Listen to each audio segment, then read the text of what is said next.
Congratulations and good luck. Have fun today. Thank you. Thank you. Okay, so it's like set in stone that we want to have docket E as the set docket. Okay, and then Senator Licata is going to be POA. Is that right? Okay.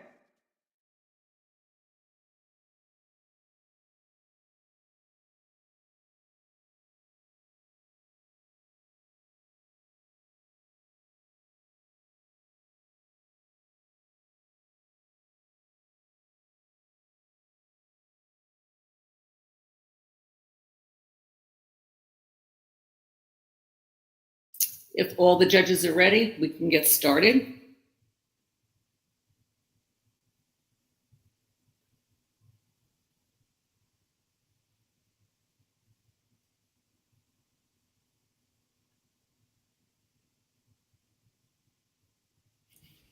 Before we start, since I'm PO, is there a preset docket? I mean, preset recency? Not that I'm aware of.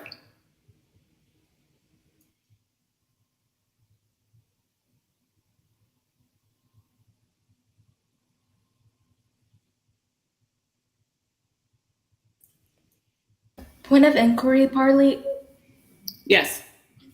So I believe in our past rounds we had a preset recency. So I was wondering, are we still going to continue to have that, or? Sure, we can do it that way. How did you preset that? The Parley gave it to us from off of the tab room, I believe, or something.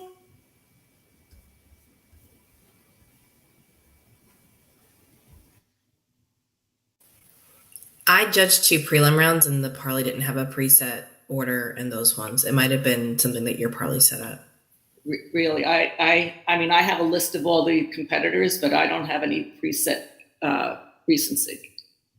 Oh, all right. Thank you so much for the clarification. Okay. That should be determined by the PO once you get started. I think I'll just start with random Okay. to start. Also, I'm going to send a spreadsheet to the chat so we could start as soon as possible.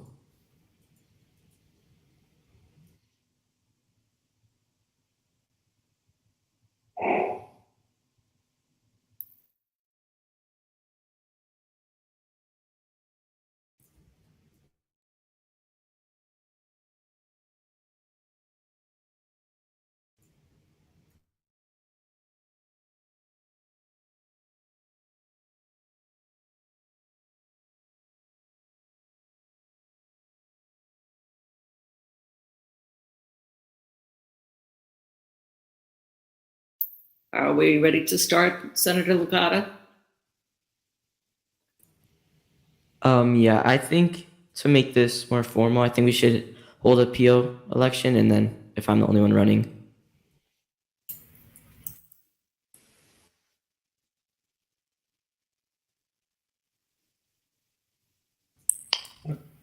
I guess I'll act as PO before we start then.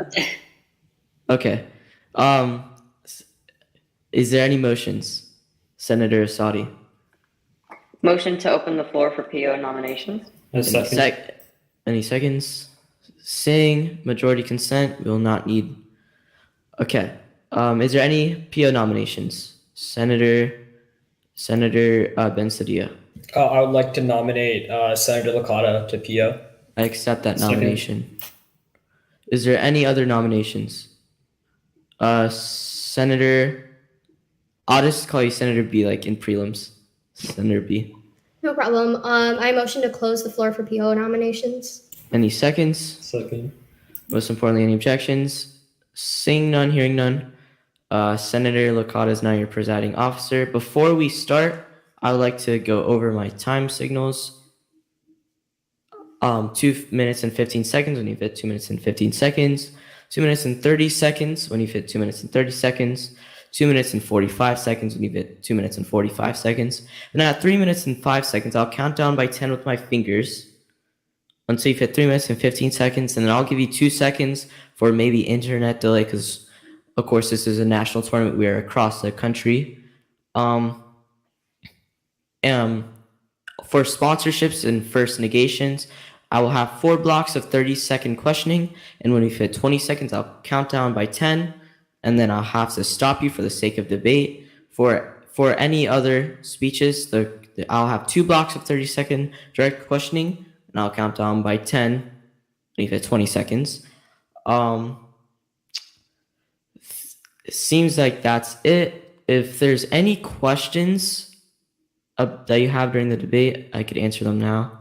Also, for the convenience of me, so I could base off recency as soon as possible, I would ask you to hold your placard up during questioning so I know straight away on who wants a question. So seeing that there was no questions, let's get this started. Is there any motions? Senator Kopke. If I mispronounce your name, sorry. Oh, no worries. It's like you Kepke. I motion to open the floor for debate. Any seconds? Second. Most importantly, any objections? Seeing none, hearing none, this debate has started. The start time is 1:02 Eastern Time. So, is there any other motions? Senator Rover. I motion to open the floor for docket nomination. Any seconds? Second. Seeing unanimous consent, that motion's passed. Is there any docket nominations on the floor? Senator Asadi. I nominate docket A, consisting of a bill to invest in deep sea mining, a bill to end international arms sales, and then the crypto. Can you send that in the chat, please? Is there any other dockets nominations? Senator B. I motion to close the floor for docket nominations. Any seconds? Second. Any objections? Seeing none, hearing none. Docket A is our docket with unanimous consent.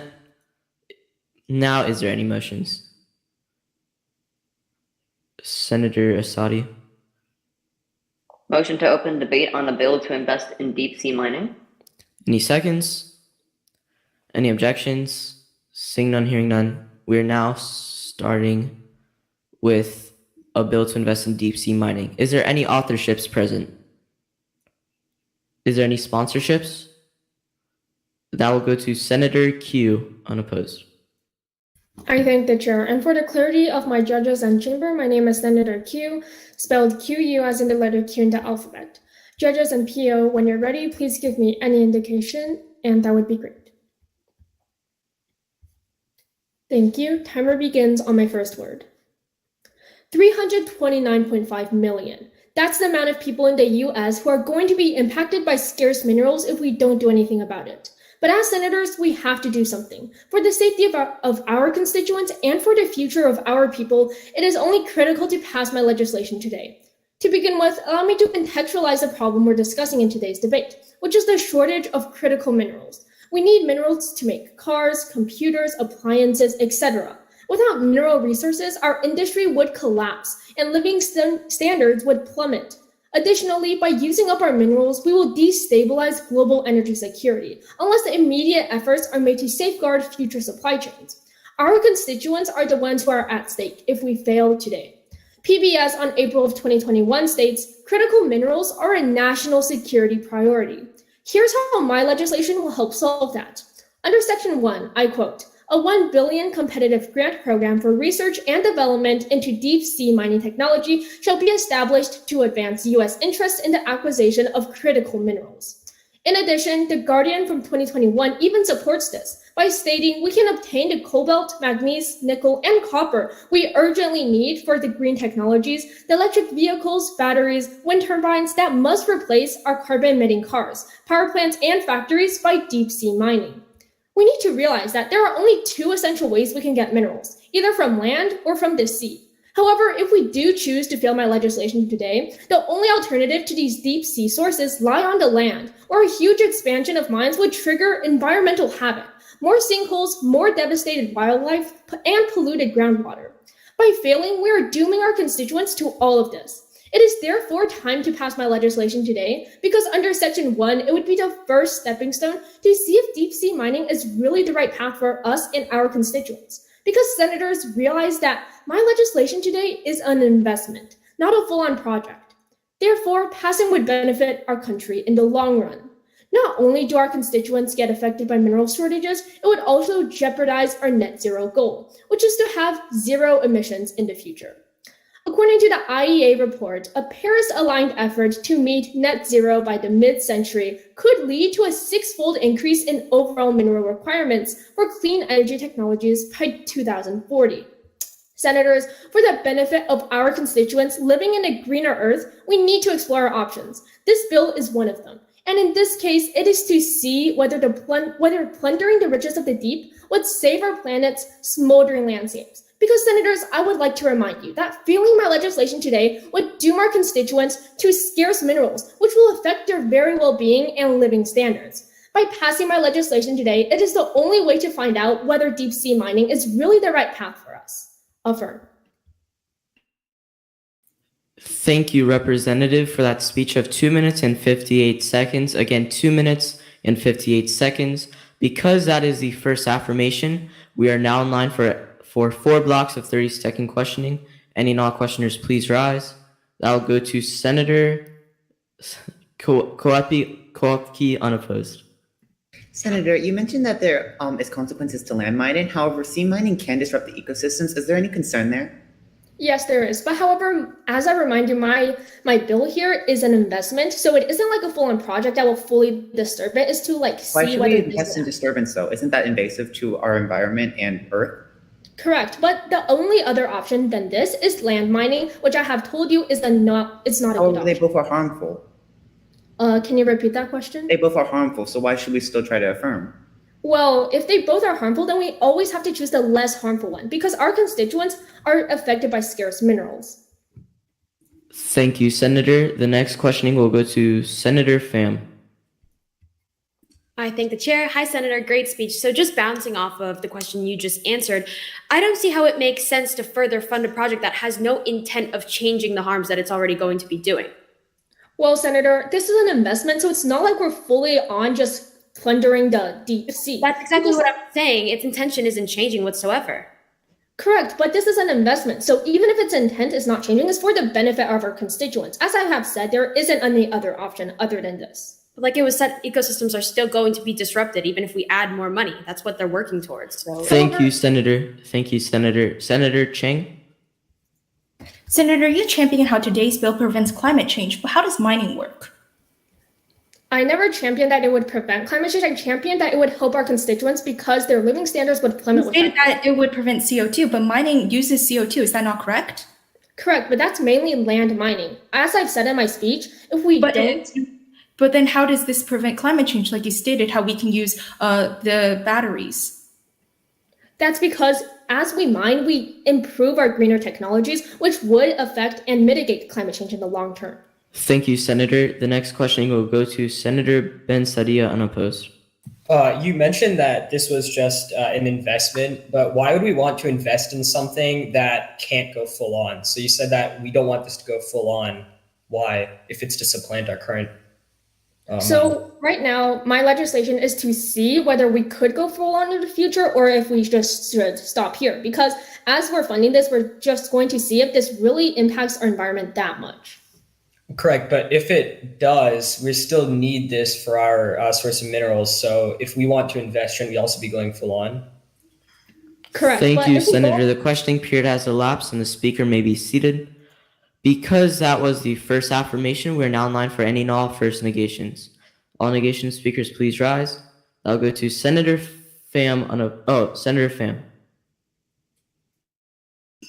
I thank the chair.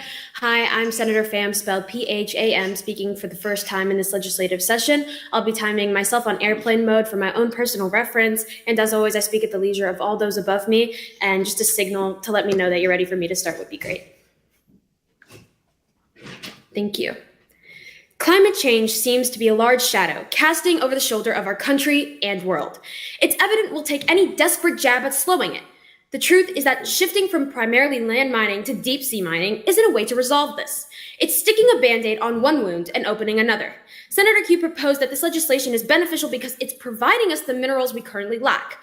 And while that is true, it's blissfully ignorant to the immense amount of research that still needs to be conducted and the proven disturbance of ecosystems that'll occur. So while ocean mining will seem to be the clear champion in harvesting these necessary resources because of how it cuts costs and time in half, we're paying the price of going into this uneducated. Therefore, let's dive into the opinions of those qualified. A mass majority of environmentalists in Britain, the most notable being David Attenborough, are fighting to issue a ban on deep seabed mining to extract metals such as, but not limited to, copper, cobalt, nickel, zinc, lithium, and rare earth elements from nodules on the ocean floor. These environmentalist careers are dedicated entirely to matters such as this one. How is it logical to dismiss their outcry and disagreement? It isn't. What we're truly facing here is a sustainability conundrum. We're caught in a trap of needing to decide what we value more, the health of our seas or the progression of clean energy here on the surface. Senators, I don't think we're qualified to make that decision here today. I know none of us have gone through the hoops of receiving certification to give a heftier, more impactful 2 cents, but I know that climate change isn't getting any better. What I think would be a more viable solution for the time being is encouraging members of our country to recycle their batteries so we can use their metals rather than the need to search for more. What I want to put most emphasis on is that I don't think any of my constituents in Congress here wish for any part of our planet to be put through the ringer. This bill isn't a solution. It's a scale which isn't reliable enough. Let's save some time for the sake of better and more research being conducted so we can later find a solution still impactful in all the right ways. Thank you. Thank you, Senator, for that speech of 1 minute and 50 seconds. Again, 1 minute and 50 seconds. Because that is the first negation, we're now in line for 4 blocks of 30-second questioning. Any and all questioners, please rise. That will go to Senator Gina. All right, so Senator, great speech. So you basically emphasize that we don't know enough about the ecosystems impact, or like the impact on the ecosystems through this legislation, correct? Yes. Well, how are we supposed to know this impact if we don't invest in the sector itself? I'm sorry, I'm not sure I'm understanding what you mean, because with the current research that I've read up on, what we're intending to doing is just go straight down. Exactly. So what I'm saying is, how are we supposed to know the true impacts? As you said in your speech, we don't know without investing in the area itself. Well, the bill doesn't make it clear whether we're investing in the fact of actually going into the action or simply. Thank you, Senator. The next questioning block will go to Senator Q. Hi, Senator. You stated that you want our constituents to recycle batteries, but how do you know this would be effective? I'm stating simply that we should push the fact that it could be a more viable solution rather than disturbing our ecosystems. You said it could be, but do you have any evidence to specifically back that up? I mean, you're just simply recycling. We've pushed recycling plenty of times in the past, and we pushed recycling, but it didn't work in the past. So how is it going to work in the future? I'm just saying that I propose that we should push it far more. But if we push it even more, how do you know our constituents would actually do this? What is your evidence? Thank you, Senator. The next questioning block will go to Senator Asadi. I thank the chair. So piggybacking off of Senator Chu's question, if recycling is the way to go in your opinion, how will we be able to enforce this? Well, I think that we're not making properly vocal the actual negative causes of what's going to happen by deep sea mining and all that's actually correct. But what do you think is more important, the health of the seas or the health of our 330 million constituents and their ability to do everyday things? Comparable, because we're trying to look out for the earth as a whole and not just certain parts of it. Correct, but we're having a lack of resources right now, and this is the way to go to get them. Exactly, but you're only looking at the part that most affects us. I mean, what about the other wildlife that's going on? Thank you, Senator. The next questioning will go to Senator B. Hi, Senator. Great speech. Senator Q mentioned that the materials found in the ocean are being used to create green technologies. Isn't it better to create technology that could pave the way to a more sustainable future than protecting the wildlife now? Yes, but then again, we're still being ignorant to the fact that we're going to destroy things in the process of creating this green energy, which is just accessible to us as humans, but we're overlooking every other, part of the earth. But you said yes. Isn't it better that we create availability to research more about green tech than just destroying? Not if we're destroying other parts of our planet in the process. Thank you, Senator. The questioning period has elapsed and the speaker may be seated. I say Senator B because I can't I don't know how to pronounce that. Sorry, Judge. So let's learn how to pronounce it. If you feel more comfortable with me pronouncing, I'll pronounce it. Senator Bhattacharjee, is that how you pronounce it? It's Bhattacharjee. It's Bhattacharjee. Thank you. Sorry about that. Because that was the first negation, we're now aligned for any and all affirmation speakers.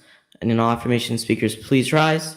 That will go to Senator Asadi.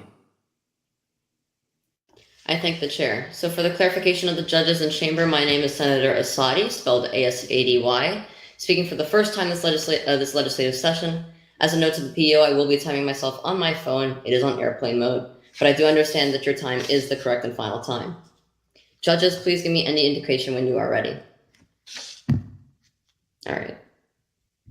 The concept of deep sea mining is a paradox between conservationists and environmentalists, biologists against geologists. What the negation fails to understand is that the conflict is no longer between fossil fuel firms and clean energy proponents, but rather what ecosystems we are willing to sacrifice in the process. The United States is in need of critical rare earth minerals such as nickel and cobalt to build EV batteries, and these minerals can be extracted from deep sea mining. We need to spearhead the research and technological development in this regard to meet our national needs while mitigating the risks in the environment damage caused by sea mining. Yet as we churn forward with this new industry, it is only logical to affirm this bill. Let me explain why. First, adding on to Senator Chu, these minerals play an important role in the U.S. economy, contributing to industries such as transportation, defense, aerospace, electronics, energy, construction, and healthcare. The International Energy Agency expects demand for cobalt, copper, nickel, and rare earth elements to at least double or triple within the next 20 years. Researchers continue to develop technologies for locating and extracting mineral samples and for establishing deep sea mining operations. Private companies have developed several technologies and designs for both exploration and systems to deliver extracted materials to ships or surface-based mining platforms. For example, underwater remotely operated vehicles, or ROVs, can be used to locate prime extraction sites and collect samples from the seabed. This research and development funding is fundamental in keeping America in the forefront of this promising industry. Second, according to Nature.com, in an area in the Pacific Ocean known as the Clarion-Clipperton Zone, or the CCZ, the seafloor there boasts one of the world's largest untapped collections of rare earth elements. Some 4,000 meters below the ocean surface, the CCZ holds trillions of polymetallic nodules, potato-sized deposits loaded with copper, nickel, manganese, and other precious ores. Globally, companies are already steadily moving forward with plans to exploit the minerals in the CCZ. This funding will help those U.S. companies involved in deep sea mining to work with universities and other entities to develop sustainable technologies to recover the rare earth minerals needed for building things such as electric vehicle batteries, which contribute to the reduction of greenhouse gases. Finally, Forbes magazine, in an article dated February 24th, 2021, titled, quote, "Is mining the ocean bottom for minerals really better than mining on land?" writes, unlike mineral ores on land, which rarely have yields above 20% and are often less than 2%, these seabed nodules are 99% usable minerals and no toxic levels of heavy elements like mercury or arsenic. So there's no toxic tailings or mining waste like on land, no deforestation, no open pits, and no contaminated rivers or aquifers. Therefore, to keep America in the forefront of this new industry, which is instrumental in fighting climate change and reducing the destruction caused by land mining, join the affirmation and pass this bill. For the sake of a nation as a whole, it is necessary to pass this legislation. Thank you. Thank you, Senator, for the speech of 3 minutes and 8 seconds. Again, 3 minutes and 8 seconds. Because that is the second affirmation, we are now in line for 2 blocks of 30-second questioning. Any and all questioners, please rise. That'll go to Senator Koepke. Hello, Senator. You mentioned that there'll be no impact from this mining, but however, through mining on the seafloor, is that not a disturbance of the natural wildlife there? Well, it is a disturbance of the natural wildlife. We're talking about thousands of meters below the surface, so it's not nearly as bad if you were to do shallow water where there's a lot more life. However, there still is life there. Shouldn't we try to invest in a more sustainable way to mine on land rather than seek in other places to have impact? Well, we already had so many different attempts at creating sustainable ways to mine on land, and they've all failed. Why should so what we are you seek proposing? ocean if it's still going to harm? But what are you proposing instead? We should rather seek a sustainable way on land rather than trying to send our exploits elsewhere. But we've already tried Thank you, countless Senator. times. Thank you, Senator. The next questioning will go to Senator Pham.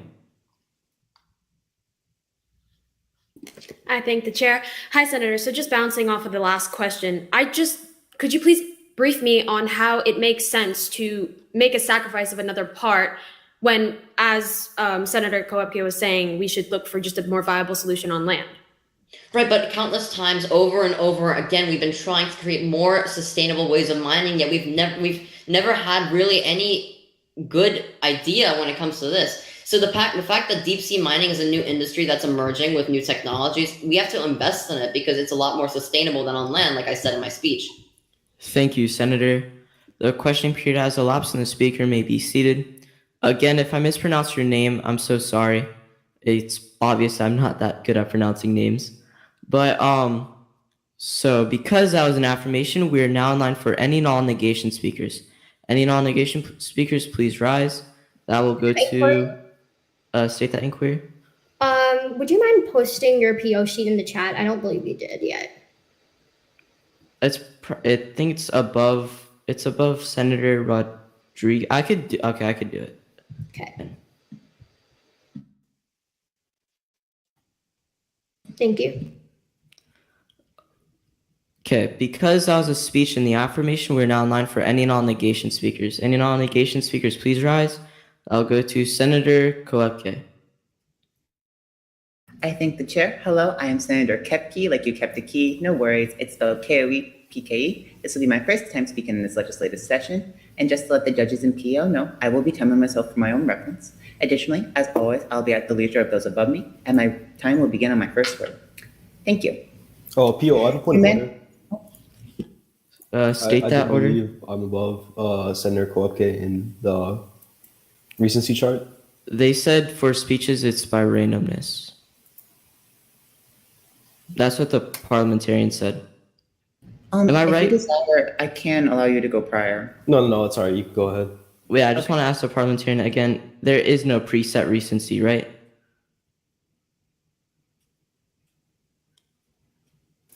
No, I was just going off the recency that was listed on your PO chart. But oh, sorry. I just copy and pasted from the. It's by randomness, though. Okay. Senator Kepke, you could continue. Okay. As always, I'll be at the leisure of those above me. I will, I guess, just start at this point. Thank you. In the search of materials, humanity has looked land, air, sea, and water. We have looked everywhere for resources in which we are trying to further improve our economy and make technological advancements. Today, rather than looking on land, we are searching to the sea. However, as the negation, we must make it clear that the sea is not an alternative to land, and if anything, it is still as harmful as land mining, and thus we must negate this bill today in order to increase and promote better well-being for our environment. First, let the negation make it explicitly clear that there are not unknowns, but rather clear reasons in which we should negate today. First, it destroys the environment through deep-sea mining. Waste 2022 found in 1989, German researchers did deep-sea mining. In fact, it was found that the seabed still has tracks nearly 30 years later, and the ecosystems such as natural soft corals and anemones has still yet to recover. Through deep-sea mining, we are only promoting a detrimental effect on the ecosystems deep down, and this is not beneficial in any way to the environment. Furthermore, there actually is a consequence to the offshoot created by the mining. It does not simply just dissipate. Houghton 2022 found an early study by the Royal Swedish Academy of Sciences predicted that each mining ship will release about 2 million cubic feet of discharge every day. Discharge can consist of multiple materials, including mercury and arsenic, contrary to what has been mentioned prior by the affirmation. This is by all means a conservative estimate, meaning that there could be significant more amount of soot produced and spread across the deep floor. This means that the sediment will not only improve and harm the environments around, but it will permanently destroy the ecosystem as many animals will be unable to adapt. Furthermore, let it make it be clear that this is an incredibly challenging process in which funding is not needed. McKee in 2021 found that companies hope to transfer the exploration contracts into permits through undersea mining. Here, they are pressured 500 times more than the surface. Here, we are investing significant resources in a place that is only going to serve to hurt the environment. We are wasting money when we can divert these funds to land mining, which could be more sustainable if we are to invest efforts. Deep sea mining in no way should be supported. Furthermore, it has been found that Baker 2021, deep sea mining companies are peddling the fantasy of untold prophecies at minimal risk. Yes, there is a shortage and the negation is clearly aware of this. However, it must be realized today that we are triumphant profit and advancement over the ecology of our Earth. Our Earth is one of the few things that we have for the future generations of our constituents. Today, we must realize that we should value the ecology and realize that under this bill today, we are only promoting long-term harm in which this will cause detrimental effects in which we are racing for benefits over logic.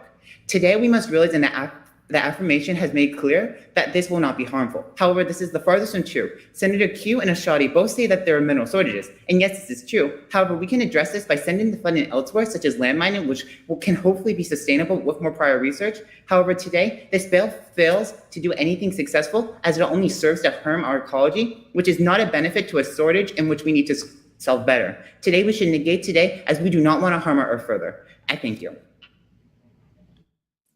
Thank you, Senator, for that speech of 3 minutes and 1 second. Again, 3 minutes and 1 second. Because that is the second negation, we're now in line for 2 blocks of questioning. Any and all questioners, please rise. That will go to Senator Ben Sadia.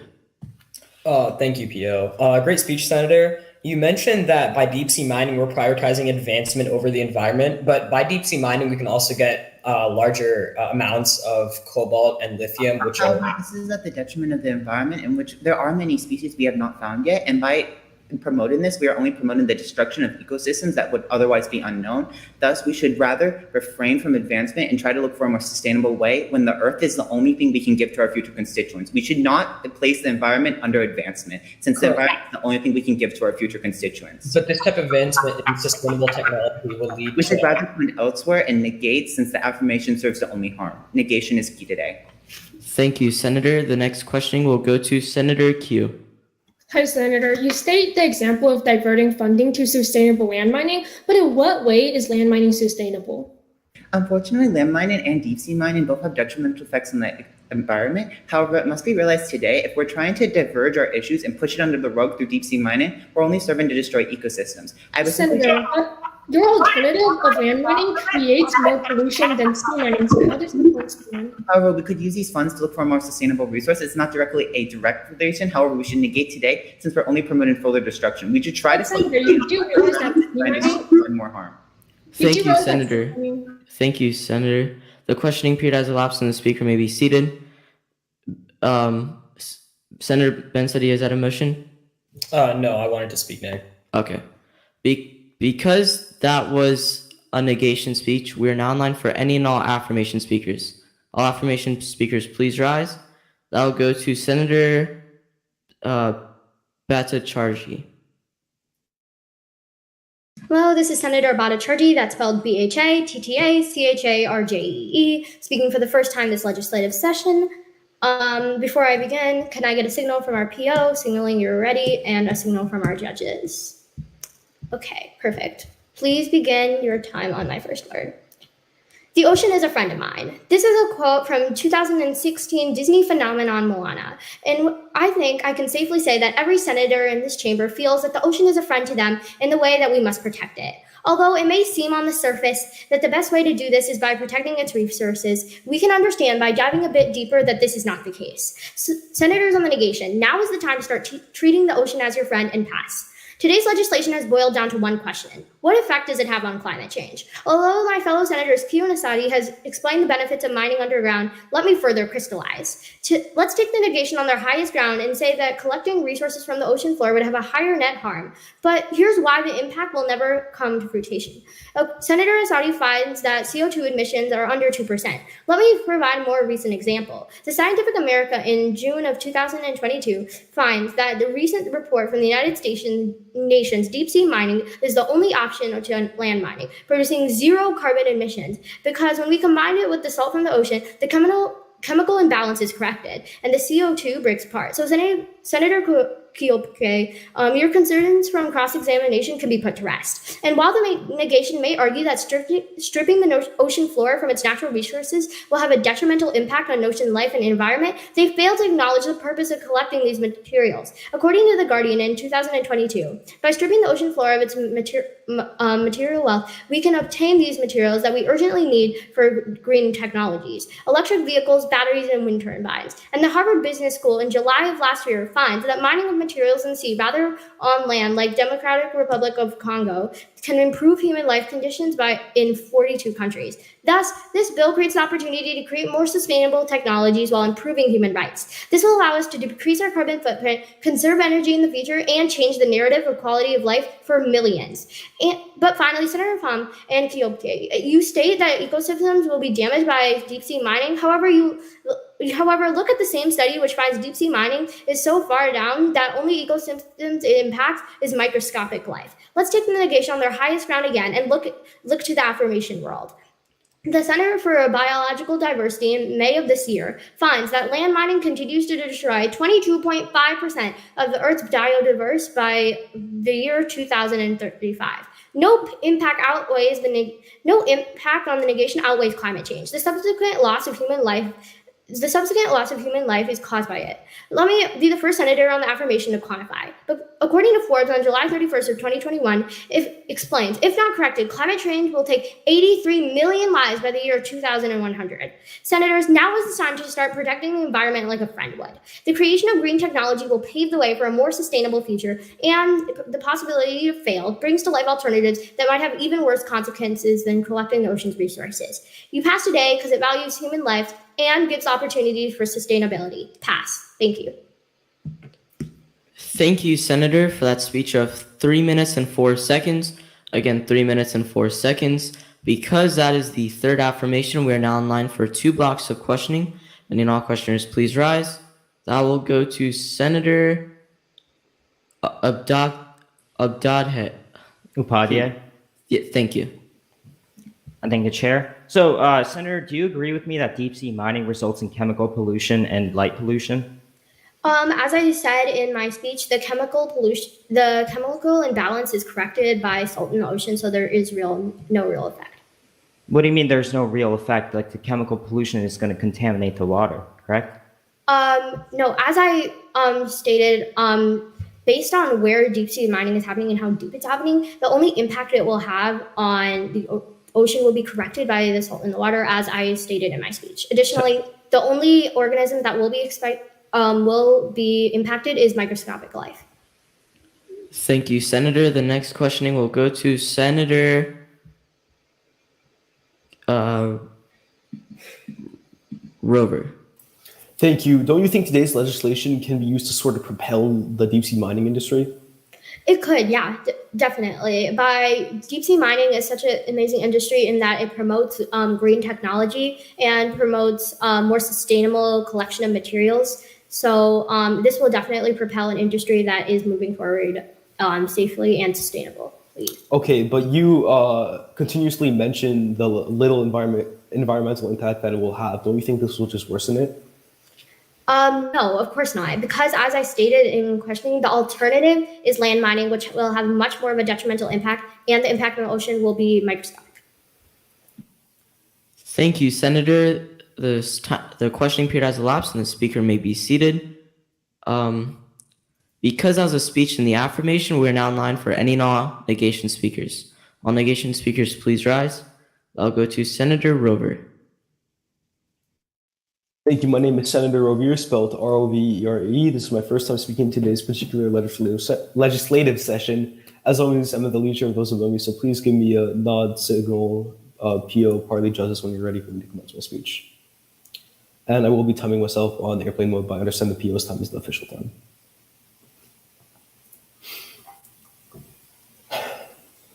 From hurricanes on the East Coast, tornadoes in the Midwest, and wildfires on the West Coast, climate change is bringing a whirlwind of issues. But I hope the waves of our shores don't erode your judgment, keep the world afloat, and negate today. I'm going to make the case that climate change is virtually the only thing you should care about today. Why? Because of the quantity of people it will affect. National Geographic found in 2018 that just the US cutting emissions sooner could save up to 153 million lives this century alone. Senator Asadi, we could talk about the economic impacts all we want, but all these arguments pale in comparison to the importance of climate change. That leaves us with the question, which side has the least carbon emissions? I'm going to spend the remainder of my 3 minutes proving why it's the negation. The sole reason you should fail this legislation is because passing is extremely harmful to the environment. Senator Asadi and Q champion the importance of vital metals and give deep sea mining a solution. However, there are many other ways we can get said minerals. While Senator Q argues that land mining poses more damages, she fails to mention that sea mining is the worst of the two evils. GreenOceans.org summarizes this and finds that the issues regarding land mining far outweigh those regarding deep sea mining, even if it poses struggles regarding inefficiency. This essentially outweighs anything the affirmation brings up in regarding to the bill being environmentally friendly. As previously determined by other negation speakers, deep sea mining poses large environmental hazards such as ecosystem threats. In addition to this, Science America finds that summarize today's legislation worsens upon the status quo in this regard. That's why I'm negating, as stated in Section 1 of today's bill, $1 billion competitive grant program for research and development into deep sea mining technology should be established to advance U.S. interests in the acquisition of critical minerals. The problem, senators, is that we've already recognized deep sea mining as a sizable threat to our environment, but today's legislation only exacerbates the issue. The Global Mining Review finds that in 2020, the deep sea mining industry was worth only $600 million US. Essentially, passing today leads to the industry being almost tripling the damage that deep sea mining is already causing. This in turn catapults the industry well further than it should be, as deep sea mining is growing at an extremely fast rate. Using the compound annual growth outlined in the report by the Global Mining Review, we can find that passing today propels deep sea mining to a $38.7 billion industry, opposed to the $15.3 billion industry that it would be set out to be in 2030. This, senators, is the only thing you should care about in today's debate, as it worsens status quo by an extraordinary amount. Senators, passing today essentially kills down the line in the forms of carbon emissions. This Congress can simply not put a price on life. Fail today. Thank you, Senator, for the speech of 2 minutes and 36 seconds. Again, 2 minutes and 36 seconds. The internet here, okay, it's getting better. Never mind. Because that was the third negation, we are now in line for 2 blocks of 30-second questioning. Any and all questioners, please rise. That will go to Senator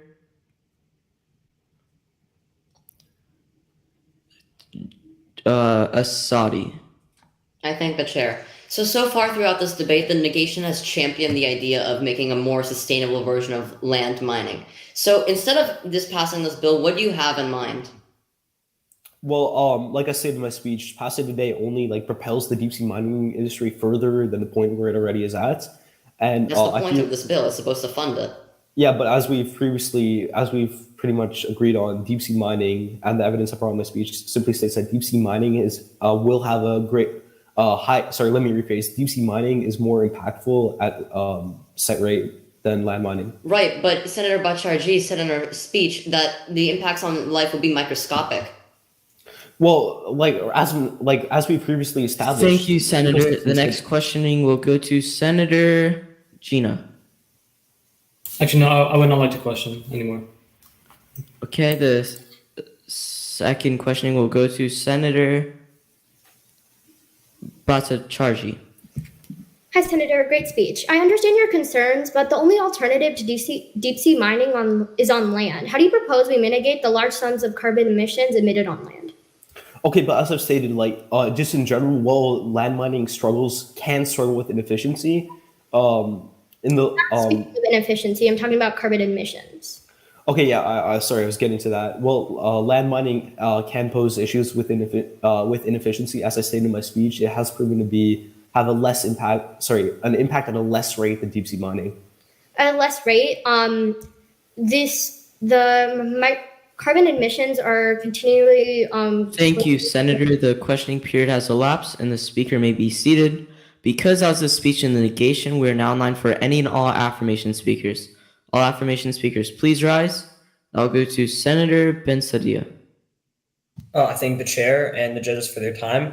I'm Senator Ben-Sadia, spelled Bhenstadia. This will be my first time speaking today in this legislative session. Judges and PO, please give me a thumbs up, jazz hands, whatever signification that you're ready. Okay, thank you. My fellow senators, too often our country forgets about the price of progress. Industrial expansion came at the price of thick smog flooding city streets. Economic enrichment came at the price of degrading our country's natural wonders. Today, our passage to a sustainable future ought not to be built on the plunder of the most vulnerable communities and the degradation of American values. This bill allows us to weather the all-consuming tide of American progress. The environment is not the only factor in this decision, unlike what the negation says. Firstly, let's focus on the fact that if we fail this legislation today, we'll be contributing to the exploitation of Africa. America exploits developing nations around the world to accrue mineral wealth. This bill will help solve this problem by investing in newer ways of filling demand for crucial minerals. Here's an example. According to the Washington Post in 2016, 60% of the global cobalt supply comes from the Democratic Republic of Congo, a country in which 80% of the population lives in extreme poverty. The vast majority of this Congolese cobalt is dependent on child labor to be mined. The article says that often children without hard hats and proper safety equipment are forced to work in the mines. But this bill initiates research that will eventually lessen the need to rely on these abusive practices. Why? Here's why. The Financial Times explains in November of 2018 that the deep sea contains more cobalt than all other land reserves combined. This is crucial because American demand for Congolese cobalt in order to make lithium-ion batteries raises cobalt prices and encourages militia groups to incite violence for control of the resource. And this isn't small territorial gang violence. This is violence that impacts hundreds of thousands of people. According to the geopolitical think tank Foreign Brief in 2017, over 250,000 residents of the Democratic Republic of Congo have been internally displaced by cobalt-related conflict. No longer should we build economic future on human suffering. We must pass to cement our foundation of global justice. Next, pass because this bill halts the expansion of land-based mining by providing an alternative source of resources. The negation may claim that deep-sea mining poses massive environmental risk. However, they did not provide you with a true comparative. Rare earth mineral drilling occurs whether you pass or fail this bill. The only difference is whether it happens on the deep sea or on American soil. The 43rd Annual Mineral Commodity Summaries Report from the USGS National Minerals Information Center in 2020 states that land mining of minerals went up 44% in 2019. But isn't land mining better environmentally than deep sea mining? It really isn't. The Maritime Executive on June 31st, 2019 states that deep sea mining produces 300 times less carbon than land-based mining. The Maritime Executive attributes to the fact that seabed sediments store very little amount of carbons than terrestrial soil, about 15 times less carbon. This means that deep sea mining will actually help slow climate change by decreasing the destruction of carbon sinks, such as terrestrial soil. By passing this bill today, we're acting towards a future where we'll no longer be reliant on the horrific practice of land drilling. My fellow senators, this chamber has all been looking to more sustainable options for American growth. The progress at the expense of our humanity is not progress at all. If we sit and watch as the clock ticks, it'll be— Thank you, Representative. Your time has elapsed. That was a speech of the time of 3 minutes and 15 seconds. Again, 3 minutes and 15 seconds. Because that is the fourth affirmation speech, we're now in line for 2 blocks of 30-second questioning. And all questioners, please rise. I'll go to Senator Chang. Senator, but electrical batteries aren't the only energy to combat climate change. Why must we pass today's bill when it harms the ecosystem of the ocean? You're muted. Lithium-ion batteries, which are in almost everything from EVs to cell phones, are instrumental in building these electronic devices that will help take our dependence off of fossil fuels. But they aren't the only energy, correct? Why can't we look at other sources that are better equipped and less likely to harm the environment? Not a source of energy, it's a source of storage for energy. And there is no better source of energy any better storage of energy than lithium. Thank you, Representative. That will go to Senator, is it Rover or Rovier? Whatever's fine.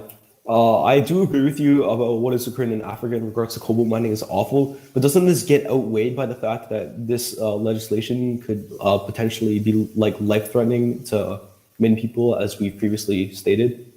Well, not exactly, because as you said, I believe it was either you or someone else in the negation who said that climate change could kill something like 83 million people by 2100. But by investing in deep sea mining, we're actually helping to slow climate change because deep sea mining emits less than 300 times the amount of carbon dioxide that land-based mining does. Well, that's just simply because deep sea mining is nowhere near as widespread as land mining is. No, Thank you, Senator.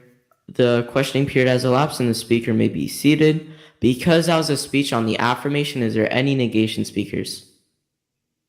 I'll go to Senator Chang unopposed. I thank the chair for the reference of the chamber. I'm Senator Chang speaking for the first time in this legislative round on the negation side of today's legislation. If my judges and my parley and my PO could just give me a quick thumbs up to indicate that you're ready, that'd be perfect. All right, I'll go ahead and get started. This morning, when I walked into my office, I was briefed on today's legislation. However, after hearing the contents of this bill, I was in firm negation. Never in my 10 years as a senator of Nevada have I expected Congress to attempt to pass such a bill. Senators, today's debate framework relies on whether or not today's bill prevents climate change. Senators Q, Asadi, Bhattacharya, Benasadia champion the idea that the U.S. necessitates important metals for batteries in order to use it for electrical cars and such to better the environment, while the negation argues that the ocean ecosystem will be destroyed. But I will be the first to explain why the negation wins today's debate. It's because the passing of today's bill creates a worse net harm. Senator Janot asked Senator Pham during the speech, how does she know that sea mining harms the environment since there hasn't been enough research? Let me provide the research today. As NPR reports, in 2021, Thiel, a researcher at the University of Hamburg in Germany, questioned how industry planned to test the environmental impacts of seabed mining. He was curtly advised to do his own tests. So he did. 30 years on, the test that Thiel and a colleague devised is still the largest experiment ever on the potential impacts of commercial deep-sea mining. Called Discol, this simple trial involved raking the center of a roughly 11 square kilometers plot in the Pacific Ocean with an 8-meter wide implement called a plow harrow. The simulated mining created a plume of disturbed sediment that rained down and buried most of the study area, smothering creatures on the seafloor. The test revealed that the impacts of seabed mining reached further than anyone had imagined. But it did not actually extract any rocks from the seabed, which itself would have destroyed even more marine life. On the other hand, Senator Chu and Asadi Bhattacharya Benasadia championed the idea that the minerals in the ocean can be used towards electrical energy as a way to move towards CO2 zero to save the people of America, but failed to bring up the basic food chain lessons taught in ecology class. If an organism is removed from a food chain by the ways I mentioned above, since it harms the ecosystems of animals in the sea, it will disrupt the energy flow in the ecosystem. The organisms that depend on it will die. And as the top of the food chain, us humans, we are the organisms that depend on the ocean. When weighing the negation and the affirmation in its retrospect, the negation side wins as sustainable ways that Asadi Bhattacharya and Chu mentioned are not actually sustainable and not only harm the ocean habitat, but threaten human sustainability.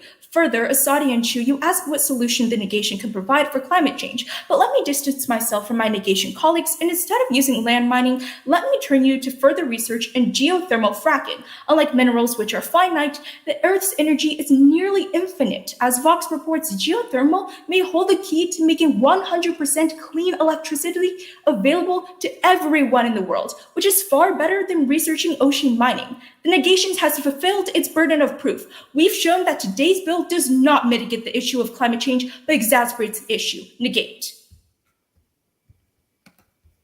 Thank you, Senator, for that speech of 3 minutes and 10 seconds. Again, 3 minutes and 10 seconds. Because that is the fourth negation speech, we're now in line for 2 blocks of 30-second questioning. Any and all questioners, please rise. I'll go to Senator Gina. All right, so Senator, great speech. So you mentioned geothermal fracking as an alternative to mining, correct? Yes, that is correct. All right, so we have guaranteed that deep sea mining will replace mining if introduced. So will geothermal fracking do the same? Yes, it will do the same because Earth has infinite energy. Wait, do you have any proof? I have proved with the evidence I sorted from Vox as 100% clean energy, and the energy. But that never source that would replace the entire industry, unlike deep sea mining. No, but the Earth's energy is infinite. That means it's not finite. So it can replace all that is done with mining of Earth. Thank you, Senator. The next questioning block will go to Senator Kepke.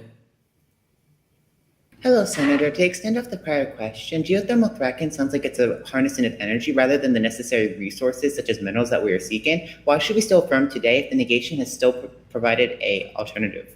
Not yet. Well, today's bill is just passing in order to do research. It doesn't actually ensure that we're going to. Shouldn't we at least try? Right? But geothermal industry, instead of putting that funding towards mining, we should look at geothermal fracking. Which what about the minerals that are currently in deficiency? Shouldn't we focus on that? But there's infinite energy in the earth. But that's not a solution to minerals. But it produces electricity. Thank you, Senator. The questioning period has elapsed and the speaker may be seated. Because that was a speech on the negation, we are now online for any and all affirmation speakers. That will go to Senator Rodriguez. I thank the chair. My name is Senator Rodriguez, spelled Rodriguez, and this is my first time speaking this legislative session. I'll be timing myself on my phone on airplane mode, but I understand that your time overrules mine. On my first word, please. The issue with most senators on the negation of both this legislation and the continuation of deep sea mining is that the detrimental environmental impacts that the mining process has on aquatic ecosystems. But what if I told you that the true issue does not lie within the mining itself, but the regulations put in place in conjunction with deep sea mining? The harmful effects on the environment this mining process imposes are only imposed due to the fact that poor regulations are being enforced. Currently, the ISA has been tasked with setting regulations and taking precautions whilst deep sea mining. The eco-friendly organization Greenpeace exposes the ISA for what it truly is, another faulty organization that doesn't have the environment's best interests in mind. However, senators on the negation continue to overlook the fact that this bill is being enforced by the NOAA, which is an acclaimed climate progressive organization. We can blame all harmful environmental effects that deep sea mining has previously imposed on the ISA's corruption and incompetence towards climate issues, which outweighs the negation's argument on the impacts of environment. According to Pew, with regulations made, deep sea mining will prove as a great attribute to smaller countries who depend on the minerals harvested to bounce back from infrastructure damages due to climate change and climate disasters. With regulations on where miners can mine, how far they can go, how long the duration of this mining will last, and etc. To elaborate, the islands of Papua New Guinea, Tonga, Cook Islands, Micronesia, Marshall Islands, Solomon Islands, Kiribati, Tuvalu, Fiji, and Vanuatu have pursued deep-sea mining deals and investments as their livelihood has been threatened by rising sea levels, and minerals harvested from mining provides immense infrastructure growth.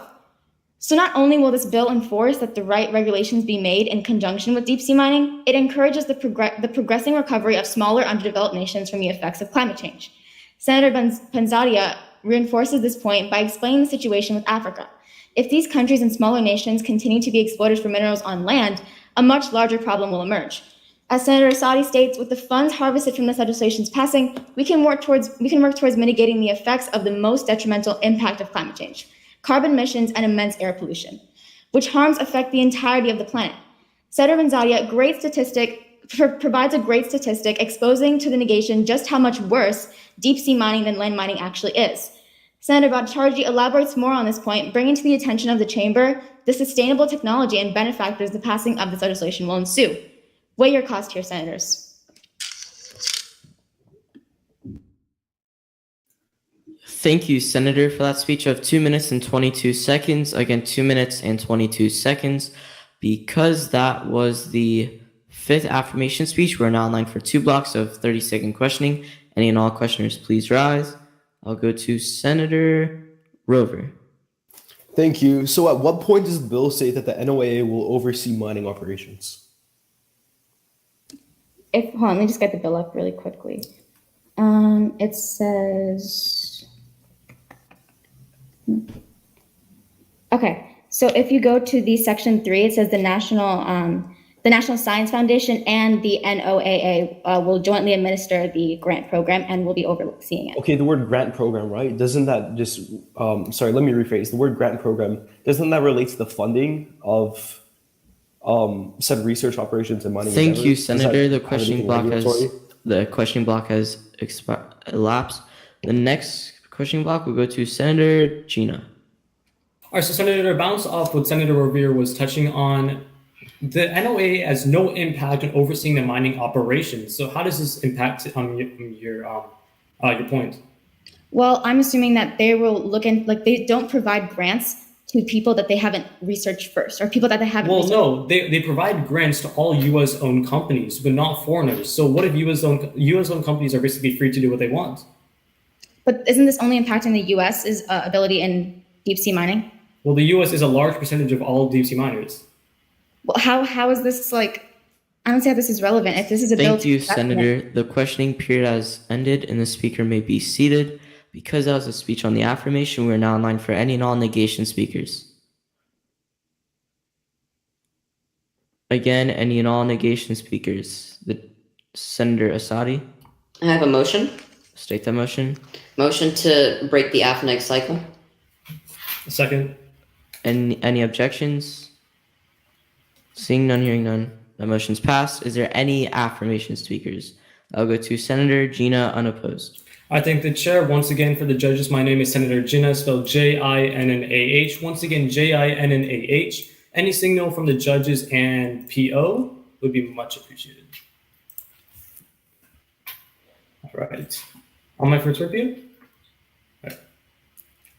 Mining, a staple economic activity that has been so since the beginning of time. From the first humans chipping rocks and stones to make tools, to staple video games that will remain with us for generations, to today's massive excavators and drills mining away as we currently speak, mining has been at the center of negotiation for decades. Now the senators Pham, Kopecki, and Rovere come up today and emphasize the environmental impact of today's legislation and why we should fail. And the thing is, I agree. Well, in some ways. I 100% agree that the climate change is a major problem in today's world, but the problem is simply not in this legislation. On the contrary, this legislation actually benefits climate change. Let me explain. Senator Kopecki and fans show extreme worry for ocean ecosystems in their question with Senator Koo. Now, let me introduce the real problem. As ncbi.gov informs us, almost all of international and private mining activities occur on land. The problem is that mining often leads to habitat degradation and the release of thousands of metric tons of carbon dioxide to the atmosphere on a day-to-day basis. So Senator Kopecki and Rovere, and mining is simply not the option. However, Senators Chang, Kopecki, Pham, and Pham, Deep Green, an environmental organization that strives for ocean safety themselves, claim that ocean mining causes less of an environmental impact than land mining. On top of this, Senator Chang, investors around the world have shown interest in turning deep-sea mining into the newest major mining industry, unlike the proposal of geothermal fracking. Senators, the impact is clear. With the implementation of this legislation, as Senator Q and Asadi emphasized, we successfully open a new sector of mining activities, cleaner and more beneficial to the environment. And wait, it's people. So to enter Senator Asadi, Bhattacharya, Rovere, and Chang's worry, we don't have to weigh environmental impact and our constituents' well-being. We can do both. Senator Bhattacharya worries about going full on this legislation. But as the New York Times tells us, Senator Rovere, the deep sea mining industry could be worth as much as $1 trillion to the U.S. economy each year. And on top of this, the value of all deposits, investments, and advancements in the sector holds to equate almost $8 to $25 trillion in regards to international economy. On top of this, economic impact could in turn allow us to pay back further debts to other countries, something the United States needs to do. But now, while my fellow senators Asadi, Koo, and Bhattacharya on the affirmation focus on environmental aspect of today's legislation,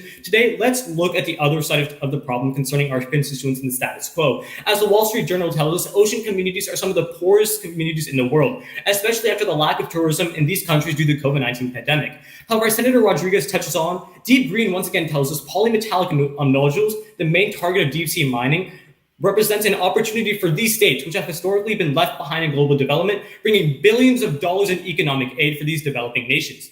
Deep Green wraps up the deal by emphasizing that all of these benefits will come with a fraction of the social and environmental costs on our constituents and the status quo. Now, Senators Pham and Kopecki, I fully support that we need to take a careful approach to this matter in terms of environmental safety and our constituents' well-being. But contrary to Senator Rodriguez, with U.S. recognition of the United States Convention of the Law and Sea as international customary law, but not the NOAA overseeing mining operations, we have in line all reasons to pass. A dual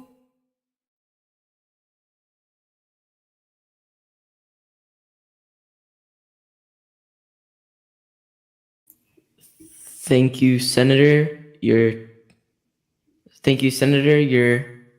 time is. Sorry, is my internet out? No. Okay. Something happened to me. I thought that he just froze. Okay. Your time has elapsed. Is he frozen for all of you guys? So should we wait for him? But yeah. Senator Saudi, is that a motion? Yeah, a motion for an indefinite recess until he returns. Any seconds? Most importantly, any objections? Hearing none and seeing none, that motion's passed.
All right, was that just me or did everyone crash? You froze for everyone else.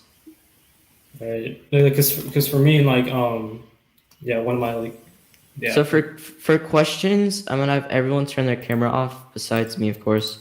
Besides the people asking the question. Wait, just to confirm, judges and everyone, did you guys catch the end of the speech, or like, did you just not hear any of it? We heard everything other than the last 2 seconds. All right, okay, that's perfectly fine then. And just to confirm, we're open for 2 blocks of questioning now? Yeah. All right. So everyone who has a question, turn their camera on. Everyone who doesn't. So now we are in line for 2 blocks of 30-second questioning. Everyone, any and all questioners, please rise. That will go to Senator Kepke.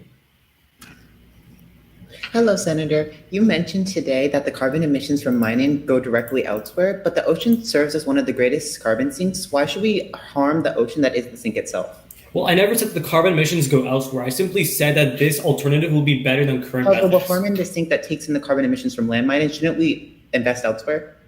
Not necessarily, because data from my affirmation and other speeches have shown that deep sea mining is more beneficial in terms of carbon. But deep sea mining has a detrimental impact on the one thing that does remove carbon emissions. In fact, it's 40% of all of them. Shouldn't we try to protect it? Well, we've already proven that that's not the case. However, there still is. Thank you, Senator. Questioning block has ended. Is there any other questioners? Senator Rover, unopposed. Thank you. Thank you, Senator. Do you think there will be a lack of federal oversight, considering that mining will occur outside of U.S. territory? Well, not necessarily, because all deep sea mining must be approved, or at least foreign mining must be approved by the NOAA. Senator, you muted? Regardless, this mining is going to be occurring outside of U.S. territory where the U.S. has no jurisdiction. So how can we ensure that the money we're giving this grant goes to... Well, as Section 3 says, or I believe, Section 3, all of the grant money is overseen by the internet. Yeah, by the NOAA. Thank you. Thank you, Senator. The questioning period has elapsed and the speaker may be seated. Everyone could turn their cameras back on now. Because that was a speech in the affirmation, we're now in line for any and all negation speakers. All negation speakers, please rise. Senator Rover, is that a motion? Senator Saudi, is that a motion? Motion to move to the previous question. I second that. Any seconds? Any objections? Seeing none and hearing none, we are now moving on to a vote. All those in favor of passing this legislation, raise your placard and remove them when I say your name. Senator Bensidia, 1. Senator Upwede, 2. Senator Kepke, 3. Senator Bhattacharjee, 4. Senator Asadi, 5. And Senator Q, 6. Senator Rodriguez 7, Senator Gina 8. That is a super majority, but all those not in favor of this bill, raise your placard. Senator Rover 1, Senator Pham 2, and Senator Chang 3. Any abstentions? This motion is passed. My congratulations to the author. Is there any motions? Senator Gina. Motion, as seeing a natural pause in debate, I move for a 5-minute recess. Any seconds? Second. Any objections? Seeing none and hearing none, that motion's passed. All right, just a quick question. Did anyone else get cut out for during while Senator Jenner was speaking? Because for a good 3 minutes, I wasn't able to connect the tab or anything. Oh, none. We were here. We were just waiting for him to rejoin. We called an indefinite recess. So okay, it must be like a Texas thing or something. Yeah. Yeah, I'm in Texas, and at the end of Senator Jenna's speech, I lost everything. I lost not only NSD campus but also tab room. Yeah, that's and I came in when they opened the period for Senator Jenna, so hopefully that won't happen again. Okay.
Here, I'll wait 10 more seconds for everyone to return.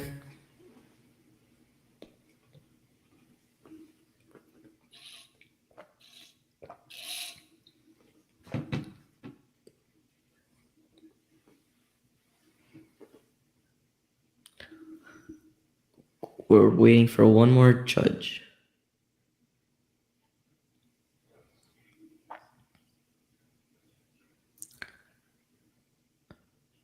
Okay. This chamber is back in order.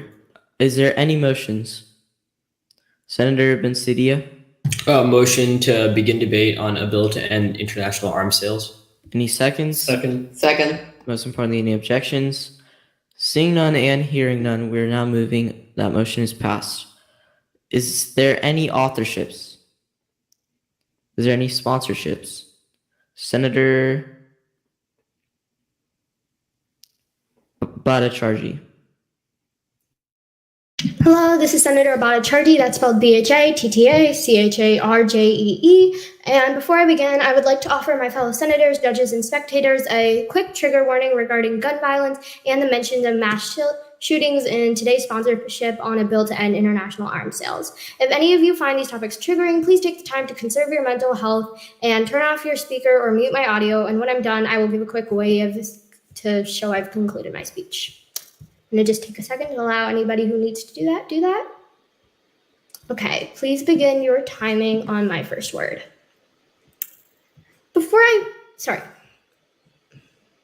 17 days ago in the city of Uvalde, Texas, the lives of 19 innocent students and 2 courageous teachers were lost relentlessly in the mass shooting of Robb Elementary School. While our nation mourns their losses together, a debate has arose regarding legislation regarding reducing mass shootings. And because today's legislation, while aimed at an international level, holds the opportunity to reduce mass shootings and save lives around the world. So I'm so proud to pass. Principally, it is vital to contextualize the failures in the status quo when it comes to policy regarding international arms sales. Stimson on November 7th, 2019 discovers that international arms sales touch all aspects of foreign policy and international security, representing both a legitimate policy tool and, when used irresponsibly, a means to inflict harm and violate human rights. Less than 18 months after entering office, the Trump administration released a new conventional arms transfer, which emphasized the U.S. economy and supporting the defense industrial base. The impact of this change in policy was an easier access for foreign adversaries to get their hands on weapons of mass destruction and firearms, not to protect their national security or advocate for diplomacy, but to instead infringe upon the human right to live. Amnesty International of 2021 emphasizes this reality in the context of conflict between Saudi Arabia and Yemen, finding that the conflict in Yemen has been largely fueled by the collection of arms to continue to supply Saudi-led forces. These deals are already amount to more than $18 billion since the beginning of the conflict and its start in 2021. 377 Yemen people have lost their lives needlessly to violence. Understand that we passed today's legislation, arms sales that put these weapons in wars never get to occur. But finally, the biggest impact to take away from today's debate will be preventing mass shootings. Democracy Now! Just a few days ago writes that the current U.S. international trade deals makes it 10 times easier for illegal buyers to get hold of weapons of mass destruction and eventually distribute them onto the black market, and has specifically found in the past 5 years, 26 worldwide shootings and 92 in the United States have been linked to these illegal deals of weapons of mass destruction and firearms. At the end of the day, no matter what the negation tells you, every single one of their impacts falls, because when it plays against the reality of saving a human life, there is absolutely no other option. The 21 victims of the Uvalde shooting did not have a choice, but this Congress does. Don't let their lives be lost in vain, and protect human rights for all by passing today. Thank you. Thank you, Senator, for that speech of 2 minutes and 26 seconds. Again, 2 minutes and 26 seconds. Because that is the first affirmation, we are now in line for 4 blocks of questioning. Any and all questioners, please rise. That will go to Senator Q. Hi, Senator. So you gave the instance of the Texas shooting, but you do realize that this bill only prevents selling arms to foreign governments, but that means that people can still sell within the U.S. So how does your point still stand? Well, it was actually proven statistically that a large number of firearms in the US and weapons of mass destruction come from the black market. And when we sell these international, they eventually get back into the loop of the United States, and we all know the result of that. Overall, just by passing this legislation, we decrease the amount of weapons of mass destruction in the US, and that only has positive effects on our constituents. You stated the black market. Thank you, Senator. The next questioning will go to Senator Upadhyay. I know I pronounced that wrong. Senator Upadhyay. Okay, thank you. I thank the chair. So, Senator, great speech. Won't weapons help countries defend themselves from others and also strengthen the relations with that country and ours? No, because as I specifically mentioned in my speech, in the Yemen and Saudi Arabia conflict, a lot of these weapons are just fueling that fire. By taking away the option of having all of these Well, Saudi Arabia is not the only importer from our... I'm just using this as an example. We add less fuel to the fire and encourage more diplomatic talks to encourage peace. Thank you, Senator. The next questioning will go to Senator Pham. I thank the chair. Hi, Senator. Great speech. So like it was just said, that's simply one example. We sell arms to a mass amount of countries. So when we suddenly just stop selling arms, how is it going to affect our country? How is it going to affect our country? When we stop selling arms, we stop the cycle of the black market selling weapons of mass destruction back to Americans, which only has a negative effect. I've mentioned that countless shootings have happened in the United States that have resulted in loss of lives. And by taking out these weapons of mass destruction that are obtained illegally, we can better advocate for our constituents. That's within the Thank you, Senator. The next questioning block will go to Senator Bensadia. I thank the chair. Great speech, Senator. So you mentioned that Americans buy weapons from the black market and use those to commit mass shootings, but the majority of mass shootings are committed by young people who have legally gotten a firearm. So how exactly does your point still stand here?